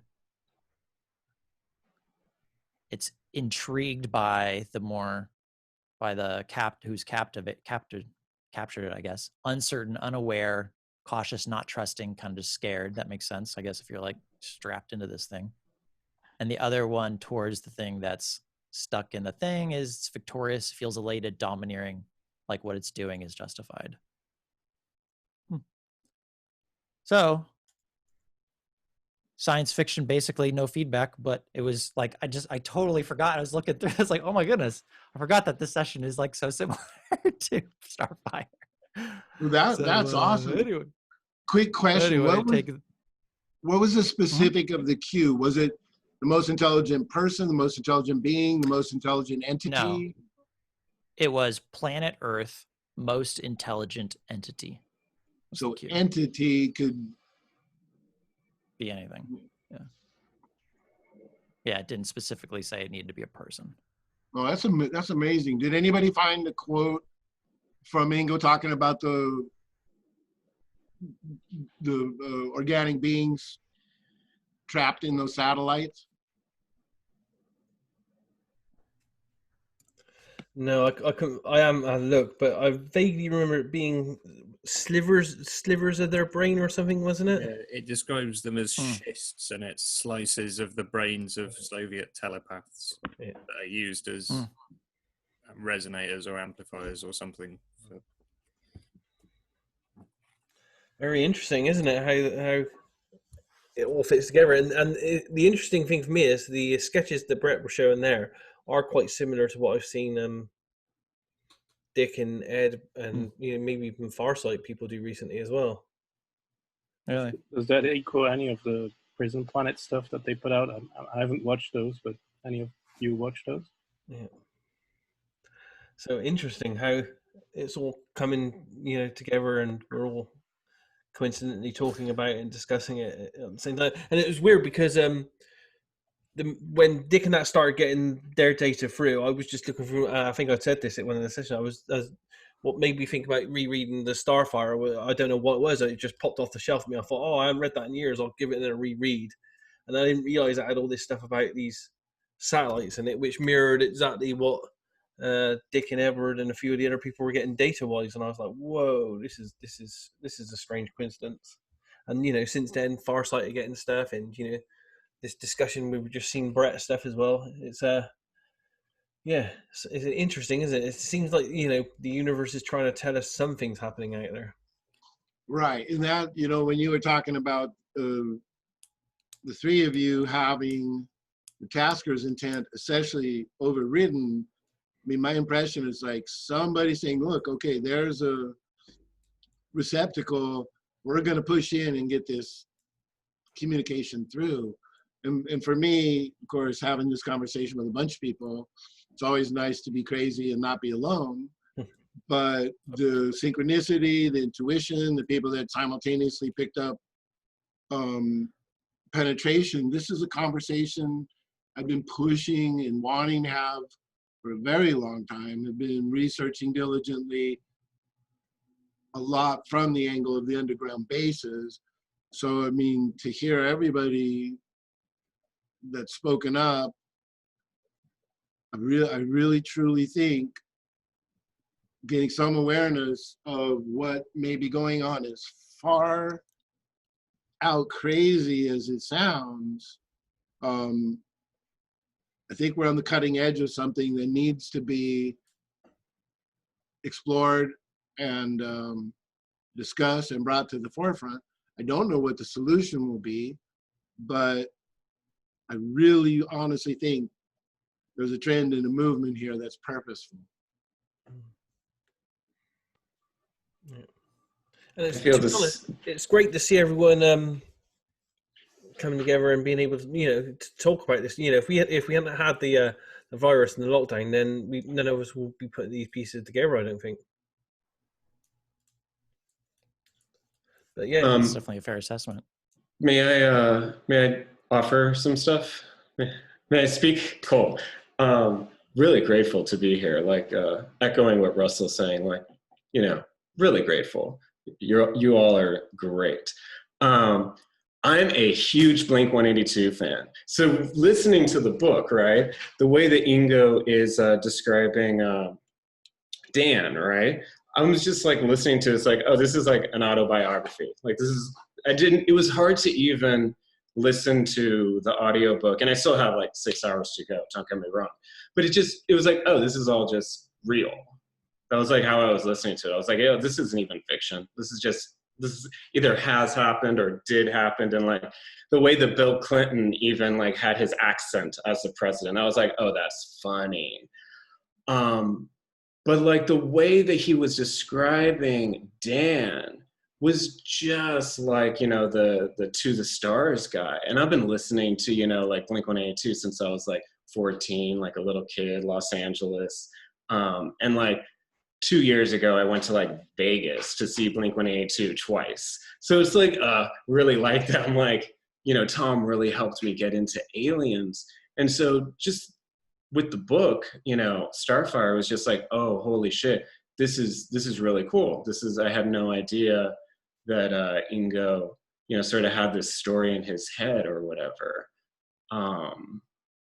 And with Brett's sort of drawing there, I just couldn't help but, well, during the book, I kept also thinking about like the Buddhist philosophy that's inside, you know, the characters and the way that they're acting, along with like, I kept just thinking about, you know, psychedelics and stuff. Like I'm really big into psychedelics, like absolutely love psychedelics. And the visuals that Brett put on the table has just kind of been like there for me when I take, you know, really heavy psychedelics. And so this like, you know, sort of Zoom meeting kind of helps me get a better understanding of my own psyche because of like how deep we go, both inside and outside. The eye sketch especially was very startling to sort of see. It was beautiful to see it again. And the sort of web that you described was one of the first prominent things that I saw on like magic mushrooms. And I was just like, wow, what the fuck is that shit? And it was beautiful. It breathed, you know? I mean, it's like deception does seem to play a role, and I have no idea what's going on. I don't have the answer. I'm grateful to be here to like understand it a little bit better. Because, you know, it's like imagination definitely plays a role. And, you know, it's like I'm big into, you know, like cults and religions and stuff like that. So it's like that kind of plays a role into it too. So really, you know, just kind of love being able to frame it differently with the sketches like that, Brett. So yeah, thank you. You know, John, Yeah, thank it was you. an interesting session. Thank you for that musical perspective, knowing Tom DeLonge and then being able to make a connection to Merriweather. I'll say that again. I said thank you for your yeah. Being able to, now that Mr. Fabian Rush is here. Fabian, could I have permission to pop up a couple of those graphics from your I can't pronounce it, the Hawaiian rock? Oumuamua. Yeah. Yeah, go for it. I want to show you guys a little collection that I've been making from remote viewing sessions. And it'll start with something that Fabian created. Okay. Whoops. Hold on. There. Well, while you're pulling that up, I just want to say hey to everybody. And sorry I'm late. I'm hoping that I'll be caught up real quick here soon. It sounds like you guys are still talking about the book, so I'm pretty excited to join you guys. Yeah, and I'm bringing up a couple of your graphics to go on the theme of satellites affecting humans. Yes. So this is from one of Fabian's viewers. So the link between satellites, the moon, the RVer, okay. Let's see how to, wait a minute. I don't know how to move that. Is there? How do I advance this to the next one in that folder? Can you just right arrow? Let's see. Keyboard. Yep. You're a genius. I mean, I do what I can. Okay. So now, Brett, do you recognize from one of your old sessions that little box satellite? Oh yeah, I did have a box in one of them. I mean, Yes, it you was did. They're very similar to that one. I mean, I don't know if it was this satellite, but you're right. I guess I did have like a bunch of circles around it, but I mean, it's a Oh no, basic you. diagram, I mean, so- you described it as a satellite. I remember looking at the sketches, and then when I saw this, okay, so satellite above Earth, capture information, artificial intelligence in space. Okay. Then this one, this was a free presentation that Dick Allgaier did of the Earth being watched here recently. That's from Edwards Free, talking about the broadcast, the signals, people detecting signals, recording, signature equipment, all the stuff Brett and the others we've looked at. The scrambled types of all band frequencies. That looked like an EEG. What's that? That last image looks like EEG data, you know, reading brainwaves. Yeah, and the description in conjunction with it had to do with multiple interacting wavelengths, very similar to what Joe McMonagle described. Okay, so here you got this communications broadcast. AI, this doesn't feel good. Okay, then here, what needs to be in place for this project to be implemented? High technology grid, something to go out worldwide, idea of satellite grid. Then you look at, this is some research I did on the worldwide hum, connecting the various HARPs, and but you can see the satellite coverage up there, and then the effects on the neurosystem. This is one I did in not RV modality in some training I was doing in Germany. And this couldn't have been more clear. And there were some other aspects to this. The last one I just showed you was the research I did when I came home to try to explain this to myself. But when you look at, and this is not entirely dissimilar to RV, but it's more of almost a telepathic modality. Anyways, to get to the satellite's purposes, disharmony, upset, uncertainty, disruption, disconnection, and interference. Again, almost directly in line with all the other. Let's see here. Okay, let me go back. I think there was one more at the beginning. Nope, I guess that's it. All right, so I'll stop the share. And that's just one little folder of the corresponding stuff I'm collecting. And then of course the Patreon stuff, I won't show because it's behind a paywall. But I literally think all of us are here seeing this and discussing this and opening a door that needs to be open. It's only us that's going to set ourselves free at this point, in my opinion. And I don't mean that arrogantly. I believe in a benevolent source of this universe, and I'm dead sure that there's wonderful beings across time and space, but they can't help us, or we can't receive that benefit unless we're willing to do the work that it takes to bring ourselves into that state that they would even deal with us, and then to be able to stand up against whatever is coming and do it. I just don't see any other option at this point. The end. I think that's pretty interesting, what that list that you pulled together there, Russell. It reminds me of a lot of how they found bin Laden. If you remember all the videos of the hunt for bin Laden, how they were watching him, and they eventually found him when he walked outside via satellite. Have you seen those videos? It was interesting. There were also surgical strikes from space on various terrorist targets in that area. I think, gosh, there's a whole, I think from what I can recall, they were shooting a laser down from the satellite to guide in these little bombs or something to drop down into the holes there with them. So the technology is definitely there, and it's been there for a while. And it's interesting because I didn't know about the nature of satellite attack technology until we started taking out terrorists.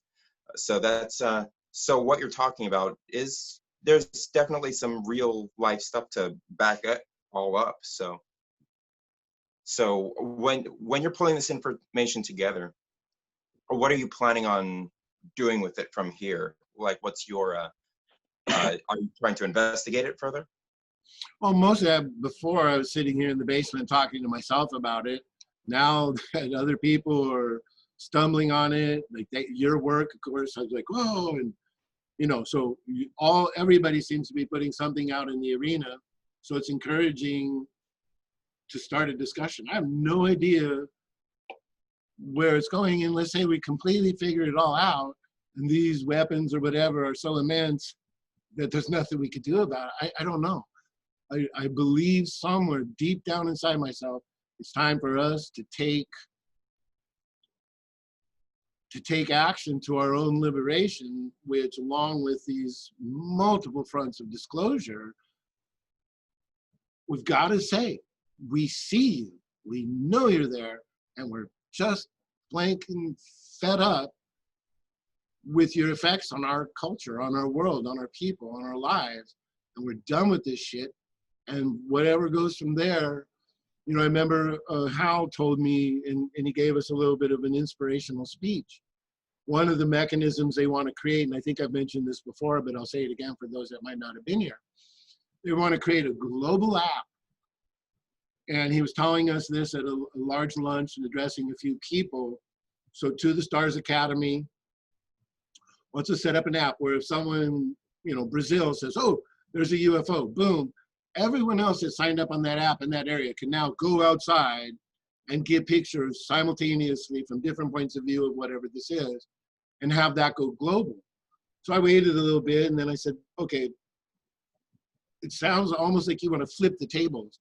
They've been skulking around in the dark seeing us and we're just turning the tables and now we're saying, hey, we see you. And he looked at me very calmly and said, yes, precisely. So it seems like some idea is flipping the tables and just saying, come out of the dark, get out, quit skulking around, and here we are. And then he ended a talk that he had with us, and he said this, and he said it with sincere somberness. He said, you guys, and this was in our RV training class, are going onto the front lines now.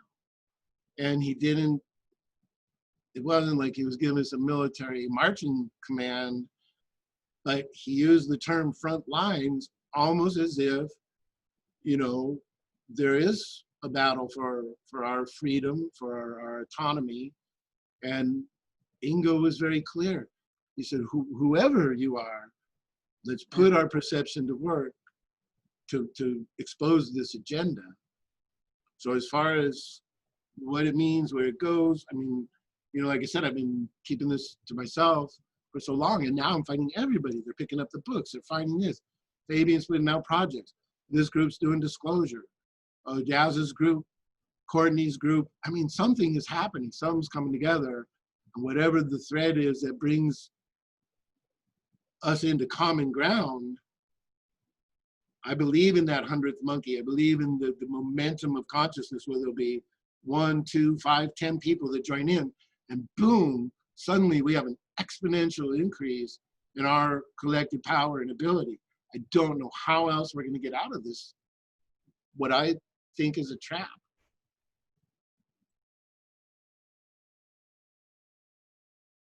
Now I'll pass the collection plea. I know it sounds preachy, but I mean, seriously, it's been driving me for a long time. So thank you for tolerating my little soapboxes.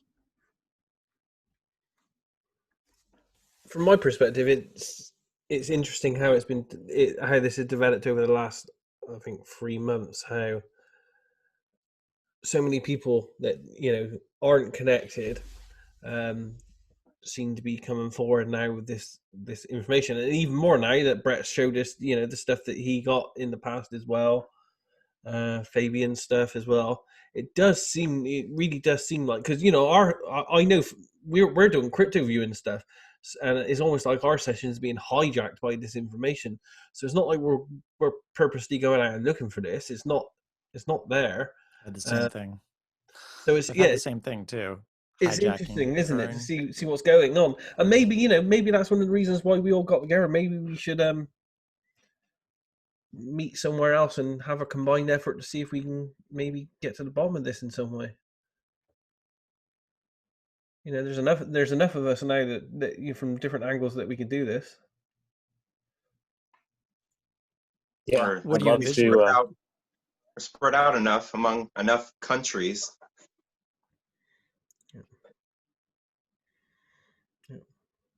Anyone else got anything to say on this one, or do you want to talk about something else, or any questions?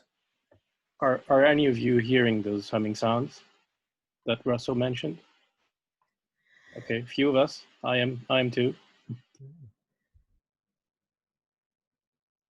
I've been listening to it since 2001, and I can tell you now, its frequency, its amplitude, and its persistence has increased significantly. Now, at times, I can be outside and hear it, whereas before I was strictly inside. There used to be gaps of months, maybe 2, 3, 4 months, I wouldn't hear it. Then it was mostly at night, and I've tested it through every possible thing. I've seen pets affected by it. My girlfriend currently does not audibly hear it, but when it's in an intense cycle at night and I can hear it, literally almost feel it, she'll go into heavy teeth grinding for that period of time where my body feels restless and agitated. And then all of a sudden, my cycle will stop it simultaneously, even while she's asleep. So she had to get a mouth guard. And then the 2 cats that sleep on the bed with us, they will come up and get as close as possible to the little white noise machine that I have to use to even have any hope of falling asleep. And the cats go right to that, and they'll lay there literally with their heads there as if they're aware of it too. So the thing is real, it's tangible. I mean, maybe it is just ELF communications for submarines, but I know 2 other people personally that have heard it. One person actually moved from this area to Colorado to get away from it because they could no longer stand it. And we do have a big submarine base near us, but I've heard it in places like 10,500 feet just east of Yellowstone in the mountains where nobody was. So, I mean, I've tested it. It's real. So, Cedric, you hear it also? Yes, I do. Yeah. Oh, just another question. You said it increases or has increased currently in the past time. Yeah. What time frame is it since the Corona thing? Oh, no. I'm referring to a gradual and incremental increase since 2001. I'd have to say there has been a more intense series of increases over the past 2 years. And some of that, strangely, now that these guys are showing the Schumann resonance fluctuation, there's some correspondence to, and I haven't done it, date and time, but there's some correspondence to those really erratic representations of the Schumann resonance to a particularly You have bad that date. website, Russell? The Schumann resonance one? Uh-huh. I'd have to do some searching to find it. I can give it to you if you're interested. I was going to ask you the question if you had tried to correlate it to Oh no, I'd when love to human get resonance is at an incredibly high amplitude. It's a Russian that actually does this. He runs his own website. And Yeah. I've actually been looking for it. I've seen screenshots of it. And was it? Yeah, no, I have it if you want it. Was it Dick who did it? I can't remember, but yeah, no, I'd love to find the source of that because I haven't. It's in chat. It's in chat. Oh, awesome! Yeah, Thank you, Brett. Constantly updated. So and then who John? Website. Yeah. Or go ahead. No, anything you got. I was gonna say there. There is another website that keeps the historical data on this. Yeah, that's all the way the back one right going there. years. This one only shows the past 3 days, and this is the guy who actually is running it. It's his device that he built, and so he does a lot of weather related ionospheric data, and then he has also a device to show the Schumann resonance as well. And then if you want to see amplitudes, if you're using Chrome, you can just convert it into English and go down to Schumann resonance amplitudes, and it shows like where the amplitudes are. No, thank you. I was searching for that, and it was Dick that had some of that. Another one. What's the other one? Yeah, he showed that. There's another. I don't remember the name of the website that I have to look for because you can't go further back than 3 days on this website. There's another website that like keeps track of it. You can go back years, and so if you have like time periods, you maybe could begin just to see if there's a correlation between when you're having that experience and what's going on with the Schumann resonance. Might be interesting. Okay. John, so you hear it too?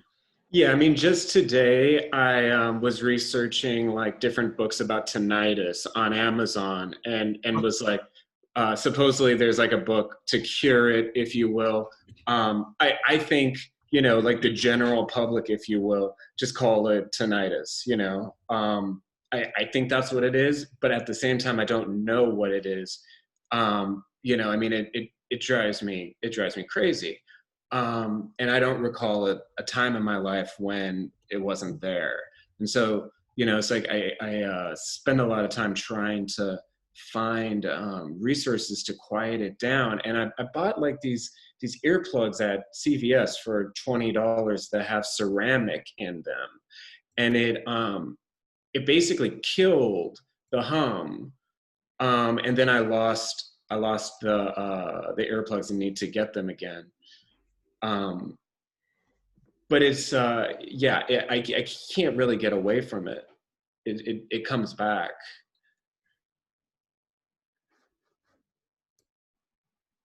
It's miserable.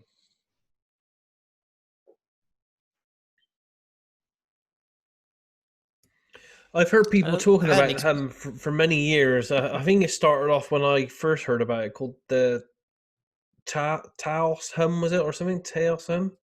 And I think I first heard it about it a couple of decades ago. I don't think I've heard it so much in the UK. Well, now there's a big phenomenon called Bristol hum. Right. It started as Taos hum in Taos, New Mexico. And then it just spread and spread, and now it's referred to as the global hum or the worldwide hum. So you can Google global hum or worldwide hum, and there's so much data out there now. And then it's starting to be covered by some of these online science magazines and some mainstream media as well. Are there maps of it anywhere? I just wondered if there was any correspondence to maybe underground facilities or anything. Interestingly enough, there is a website called HumInfo. Is it huminfo.org or something? He used to have the best interactive map in existence, and it was probably 2002 that I first registered, gave my location, symptoms, a whole 9 yards. And then it used to be where you could look at the whole globe and see where the clusters were. So if you zoomed in on the United States, and this was 2004 or 5 that I was really trying to figure out what in the hell is happening to me. If you took the clusters in the United States and and I think you can still find this, I haven't looked in a while. It was called the United States Underground Base Map. And you could literally overlay them and hold them up to a window, and there was heavy correspondence in that respect. this main hum website. He's a PhD, and he's very anti-conspiracy, so he has no tolerance for speculative conversation, but he's worked hard, and he can find, he's confounded just like everybody. Now he has started a new database, but in the process you lost all the other data and you can't see where the real clusters are focused. Just posted a link to the hum.info. That's got a good worldwide map with lots of reported cases on it, which looks quite Yeah, good. that's the site I'm talking about. Now, maybe the map's been updated because he converted to some sort of different data collection, and then I noticed that the number, so it was huminfo dot what? The hum.info. Oh, hum.info. Yeah, he's the most responsible researcher.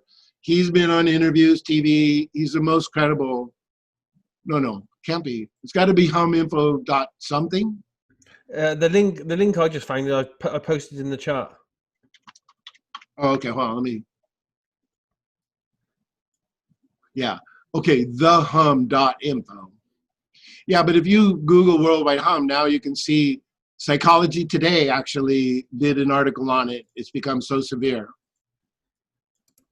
Yeah, okay, but now let's see if that map works the way it used to. Oh, actually, yeah, it has picked up quite a bit. So maybe he did transfer over some of the old data, but when you zoom into an area, like the area I'm in, you can really see how many people just around you are also hearing it. And then you can click on the dots and then find out their vital statistics, so to speak. Yeah, so you can see a big cluster right around Seattle, big cluster in Vancouver, big cluster in Portland.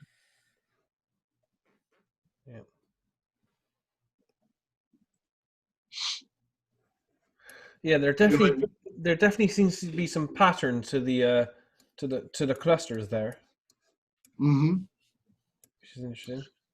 Yeah, it's for years, if you mentioned it, it was almost worse than saying you saw a UFO, socially speaking. Yeah. And now that it's being covered in Psychology Today, you can talk about it without too much ridicule.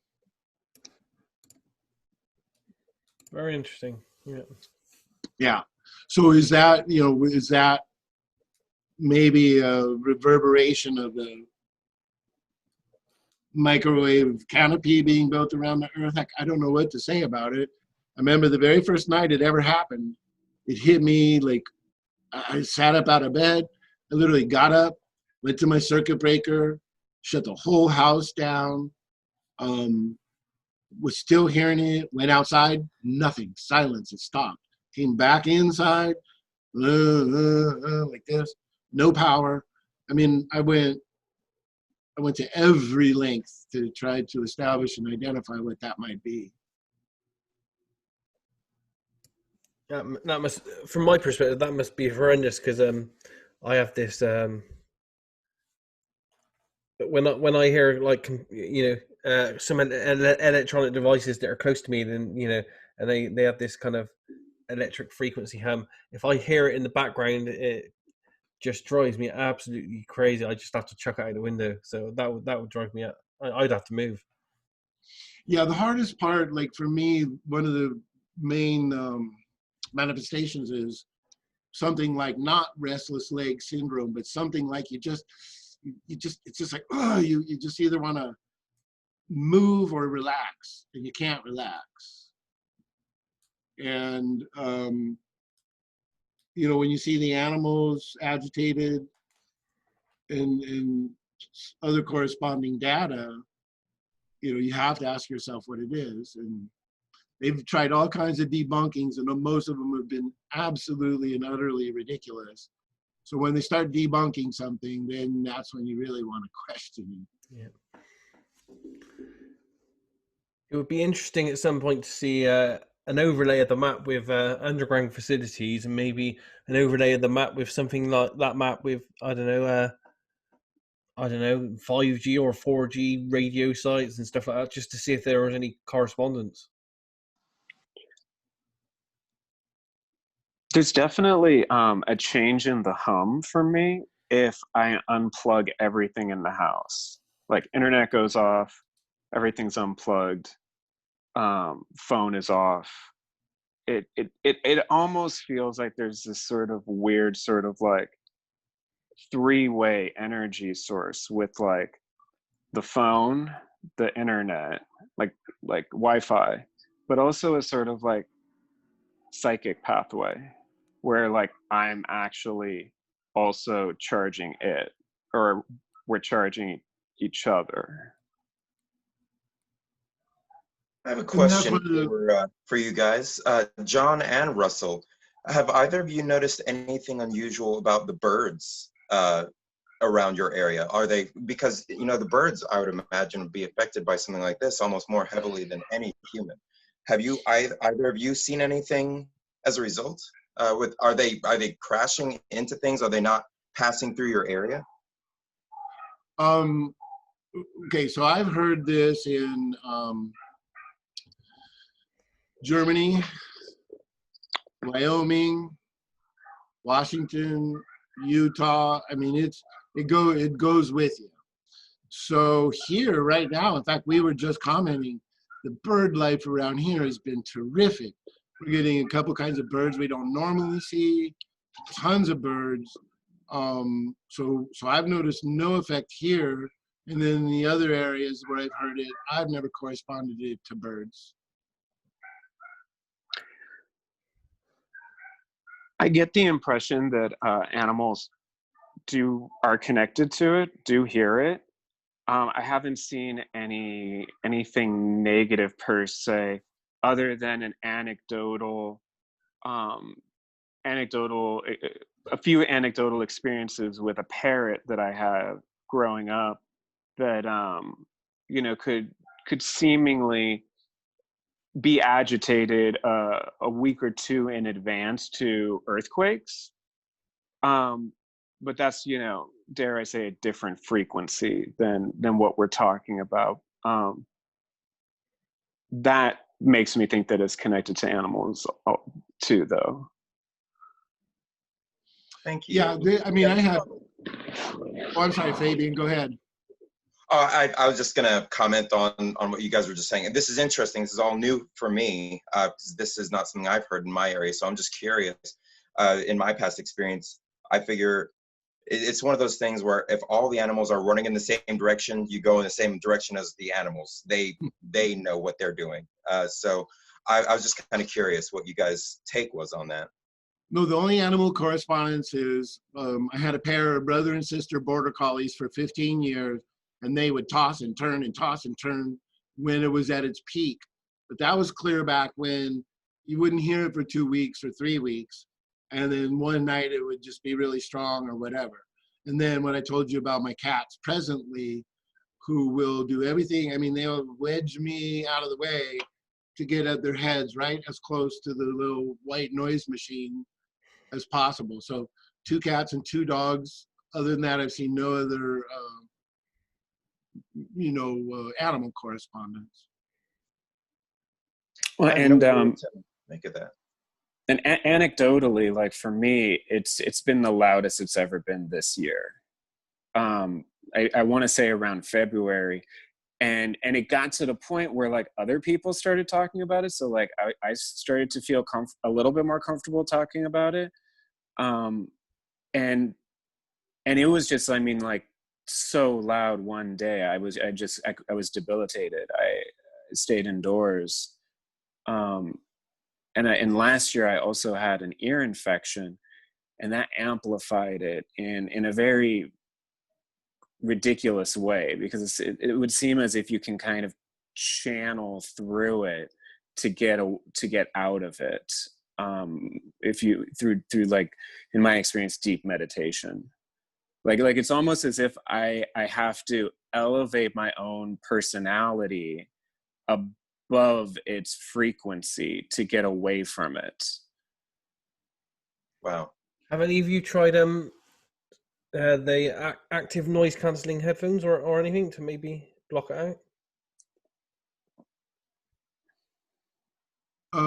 The researcher on that website you linked, he built some sort of very complex special Faraday something or other that's supposed to not permit any kind of a signal, and it got through that.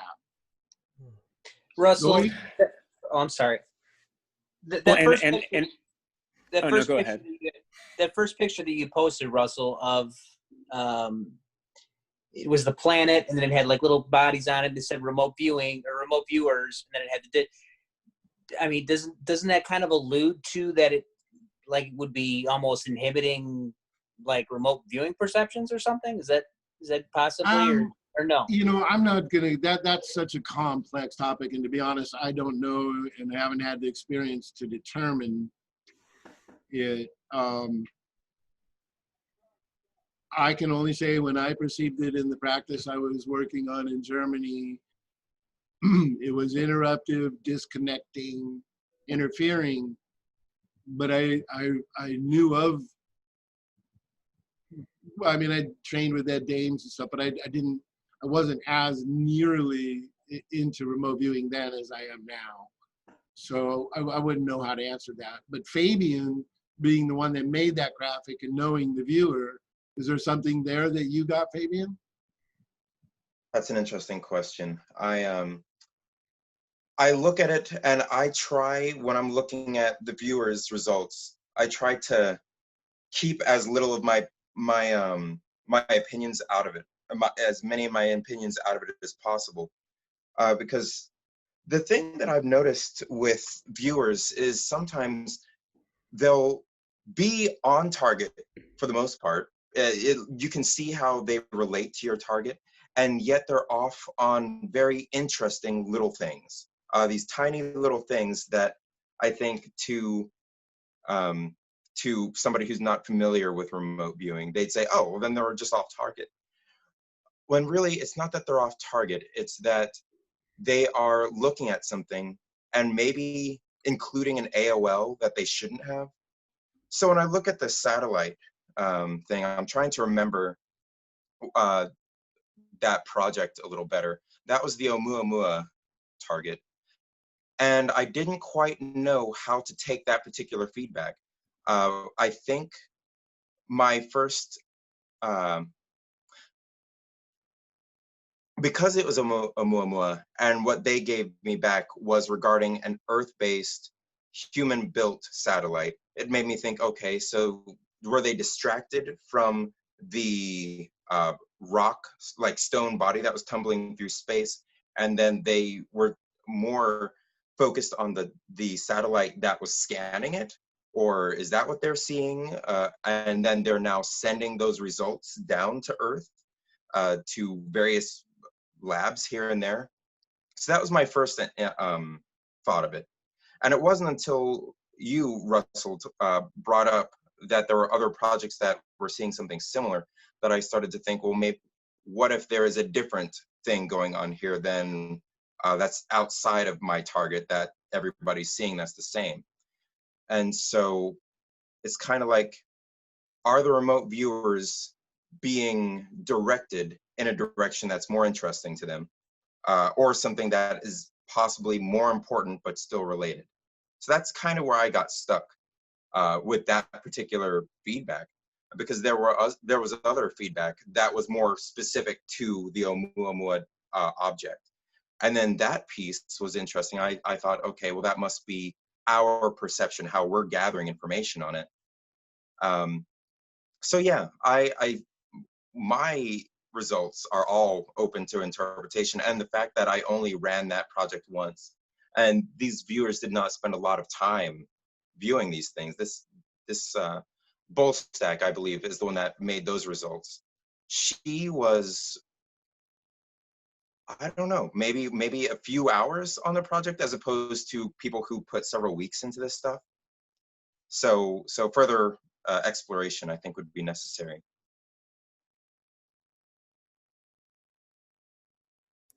Sounds like the hum would make a good project for remote viewers to have a look at. Yeah, it's I'll be interested now that so many minds here together collectively have interest as to what we'll all pull together. It's kind of been a dream of mine actually to see whatever this is come to light. I want to say one thing real quick to Zishan. Are you here? Oh yeah, you're still here. Yeah, that isn't the exact map, but it's really super close. I'll try to find the other one and see if I can create the overlay. Cool. But thank you for that one. That's a very famous map from all the Dulce Wars stuff from Bill Hamilton's book in the early 90s. He wrote Underground Alien Bases or something like that. Yeah, it's real close to the one that I had found. And Taos is like 1 town away or 2 towns away from Dulce, where they sort of say there's a big underground alien facility there. I'm not too sure if anyone's ever done an RV on that, but it's been bandied around for a couple of decades now. Dulce, New Mexico, and all this kind of stuff.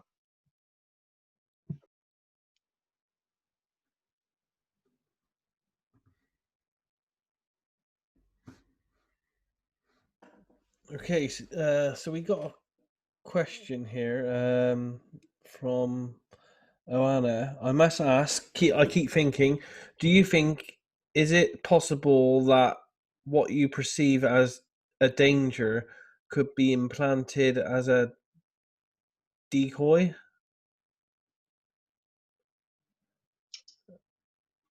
Personally, I think anything's possible at this stage. I would actually, that's a very dealing- good question. I would say there are so many decoys and people are so easily distracted. There are so many things that have happened recently that seem very much like decoys specifically.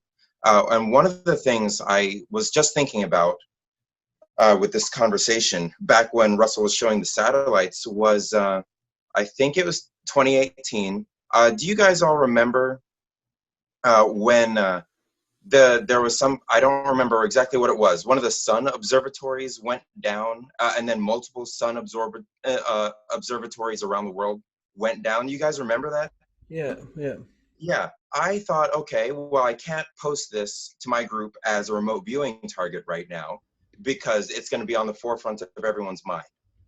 And then I decided I won't put this out there again, and I won't even mention it again for another year or so, because I want everybody to have forgotten about it. And it's funny how quickly everyone forgot that. I actually did look at, there are sun satellites that always monitor the sun, and strangely on certain days, those went down.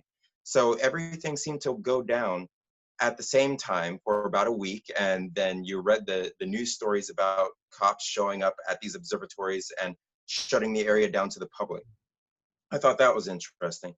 And then it seems like when really huge things happen in the news, it's getting harder to choose and figure out which one of those are the decoys and which ones are the actual story you're supposed to follow.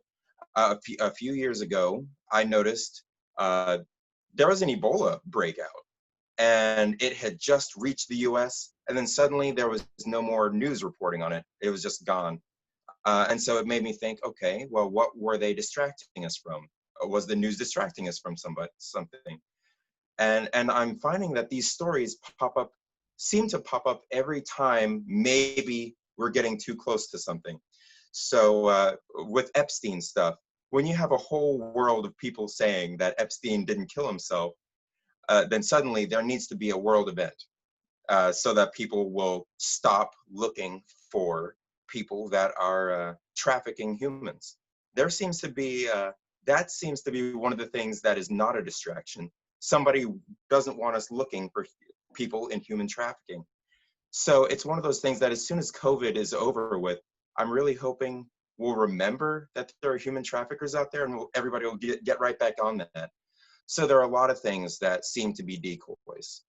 Big news, and one of the biggest decoys, and this is a dangerous thing for me to say, but I'm going to say it. When there is a racial riot or racial event in the world, there is no bigger decoy. Like everyone will turn their heads to pay attention to that news story, and they'll forget about everything else going on. So it's terrible that these things happen, but it's interesting how everyone looks in one direction and allows other things to possibly slip through the cracks. So it's kind of a scary thing. That's a very good question to ask. And it's always good to keep in mind that you might be seeing decoys. I think there's no doubt that we're constantly being manipulated. And in fact, the information that came out with the Cambridge Analytica kind of proved the case. I don't know if you guys saw the documentaries on that, about how some of the campaigns, the last presidential campaign for you guys and several of the last ones for us in the UK, had all been pretty much bought and paid for by people that were doing lots of fake advertising through Facebook and stuff. It's scary, the situation we're in now, that that's happening. And with the latest stuff that's happened the last couple of days with the Twitter Trump thing that's happening and the new laws and all that kind of stuff, it's a scary place we're in at the moment.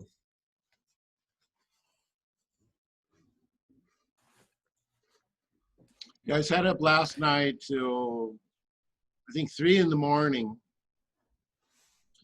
I just happened to stumble on a live feed of a kid there in Minneapolis, live streaming. He was better than any news broadcaster. He just had his phone. He was going through just people shooting gunshots. And what was interesting, obviously the inception of it was a racial incident, but it seemed like 2/3 of the people in that situation were white.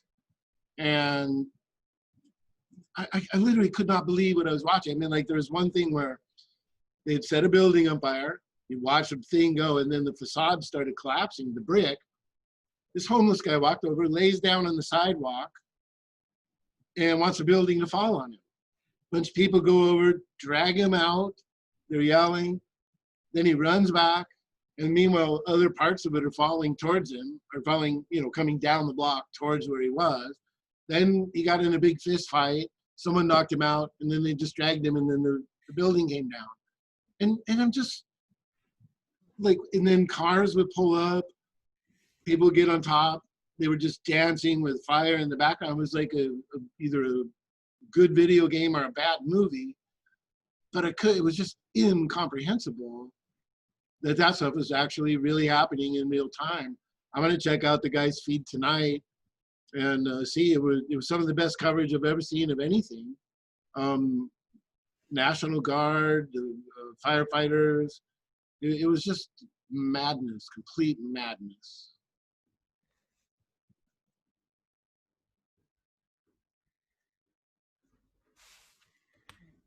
Just having a check for questions here. I think we're out of questions. Anyone got anything you want to discuss, or do you want to close it earlier tonight? I'll say one thing, just as far as decoy and other things, and it's just as far as this kind of RV data is concerned, that it's probably pretty important, especially even if you're looking at the data that I shared tonight, not to take that at complete face value. There's no feedback on that kind of stuff. It's very interesting that viewers are getting similar things. So it's worth taking into consideration, but on completely those type of targets, you need to be aware not to make kind of full blown conclusions just on that alone, as the only thing that I'd urge. And so, it's like remote viewing is fantastic for getting kind of one lens, but it oftentimes doesn't get the whole picture. And so, which is why, a lot of work, a lot of data is really helpful, but other sources of information to corroborate that are outside of RV are always very valuable. So definitely take it with a grain of salt. This is why I even couched it with, hey, you want to look at what looks like a science fiction session that I totally forgot from 2015 that's very similar to Starfire. And it's just, make sure it's very easy to go down a road and making conclusions about things that just aren't founded in reality when you're kind of off in Never Never Land looking at aliens or whatever it is, you know what I mean? So I'm not even saying that the session data couldn't possibly be 100% accurate, you know, it's just that we can't know that, at least at this point, right? So just use discernment, keep your feet on the ground. That's the only thing I'd like to say, kind of from my perspective, wrapping it up, since I shared that data. That's all. So you want me to cancel my full body aluminum foil suit? Is that what you're saying? No, I'm saying I want the pictures, and please proceed. Okay.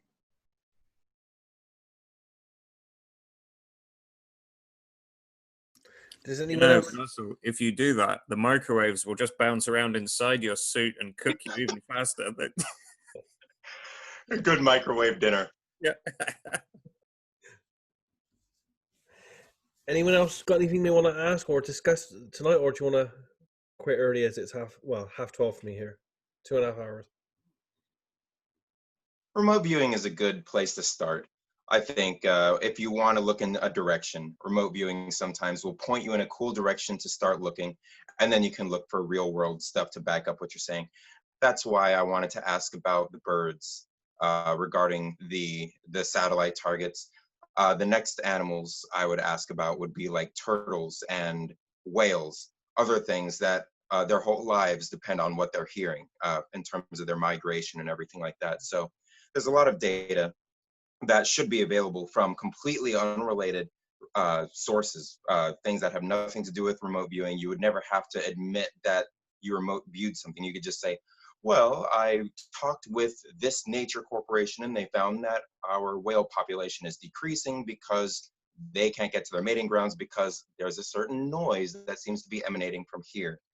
So if you want to apply some of these things, remote viewing is a good place to start. And then I get Brett's right. You look into other arenas, perhaps, to see if there's additional information before you start to get really afraid of what you're finding. Because some of the data can be very scary, but it doesn't have to be until you start getting enough information from other sources. I think it's probably wise for anything too. I think it's wise for anything too. You know, it's like, do you just use one news source to see what's going on in the world? That's probably not real wise, right? Like, because there's it's you know, having the ability to go out and look and get asymmetrical points of view on whatever he's looking at. Now, obviously, something like planet Earth, the most intelligent entity, is a little difficult to do that, right?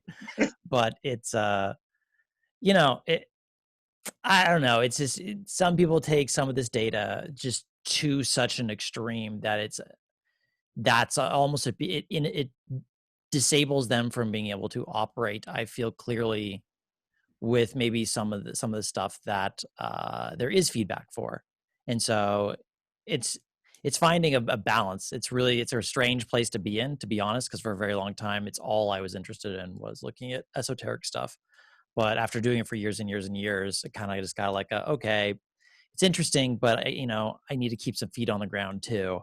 And it's just grain of salt, make up your own mind at the end of the day. But, you know, if you can get some sort of asymmetrical feedback on it in some manner, obviously that's going to be a lot more helpful to you as far as forming beliefs, really, at this point. So that's just my own little soapbox, I guess. It's always good to fact check. I think the best place to fact check is Facebook. Just go on there and get all your news. Oh yeah, that's a good idea. They're pretty good reporters on there. Everything is it's pretty real. I would vote for whatever candidate had the most likes on Facebook. It's just me. All right, I managed to keep a straight face through that whole thing. I can't tell if I'm muted or not. Uh-oh. I'm not muted. Oh, wow. You guys heard that.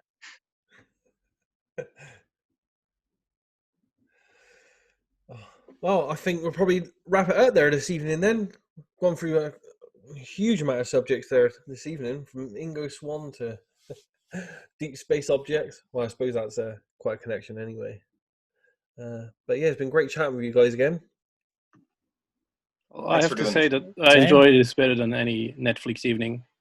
Much better. Yeah, you never know what we'll find. And what we'll do is we'll run start a discussion up on the Facebook page, and if there's anything anyone wants to talk about in particular next week or something, we can see if we can pick it up as a main topic or something. Yeah, fun times, guys. Have a good evening. Okay, great meeting you all again. Have a good week ahead, and I'll see you all next week. Bye, everyone. Have a good Bye, weekend. Daz. Bye, everyone. Stay safe, everyone. Cheers. Bye.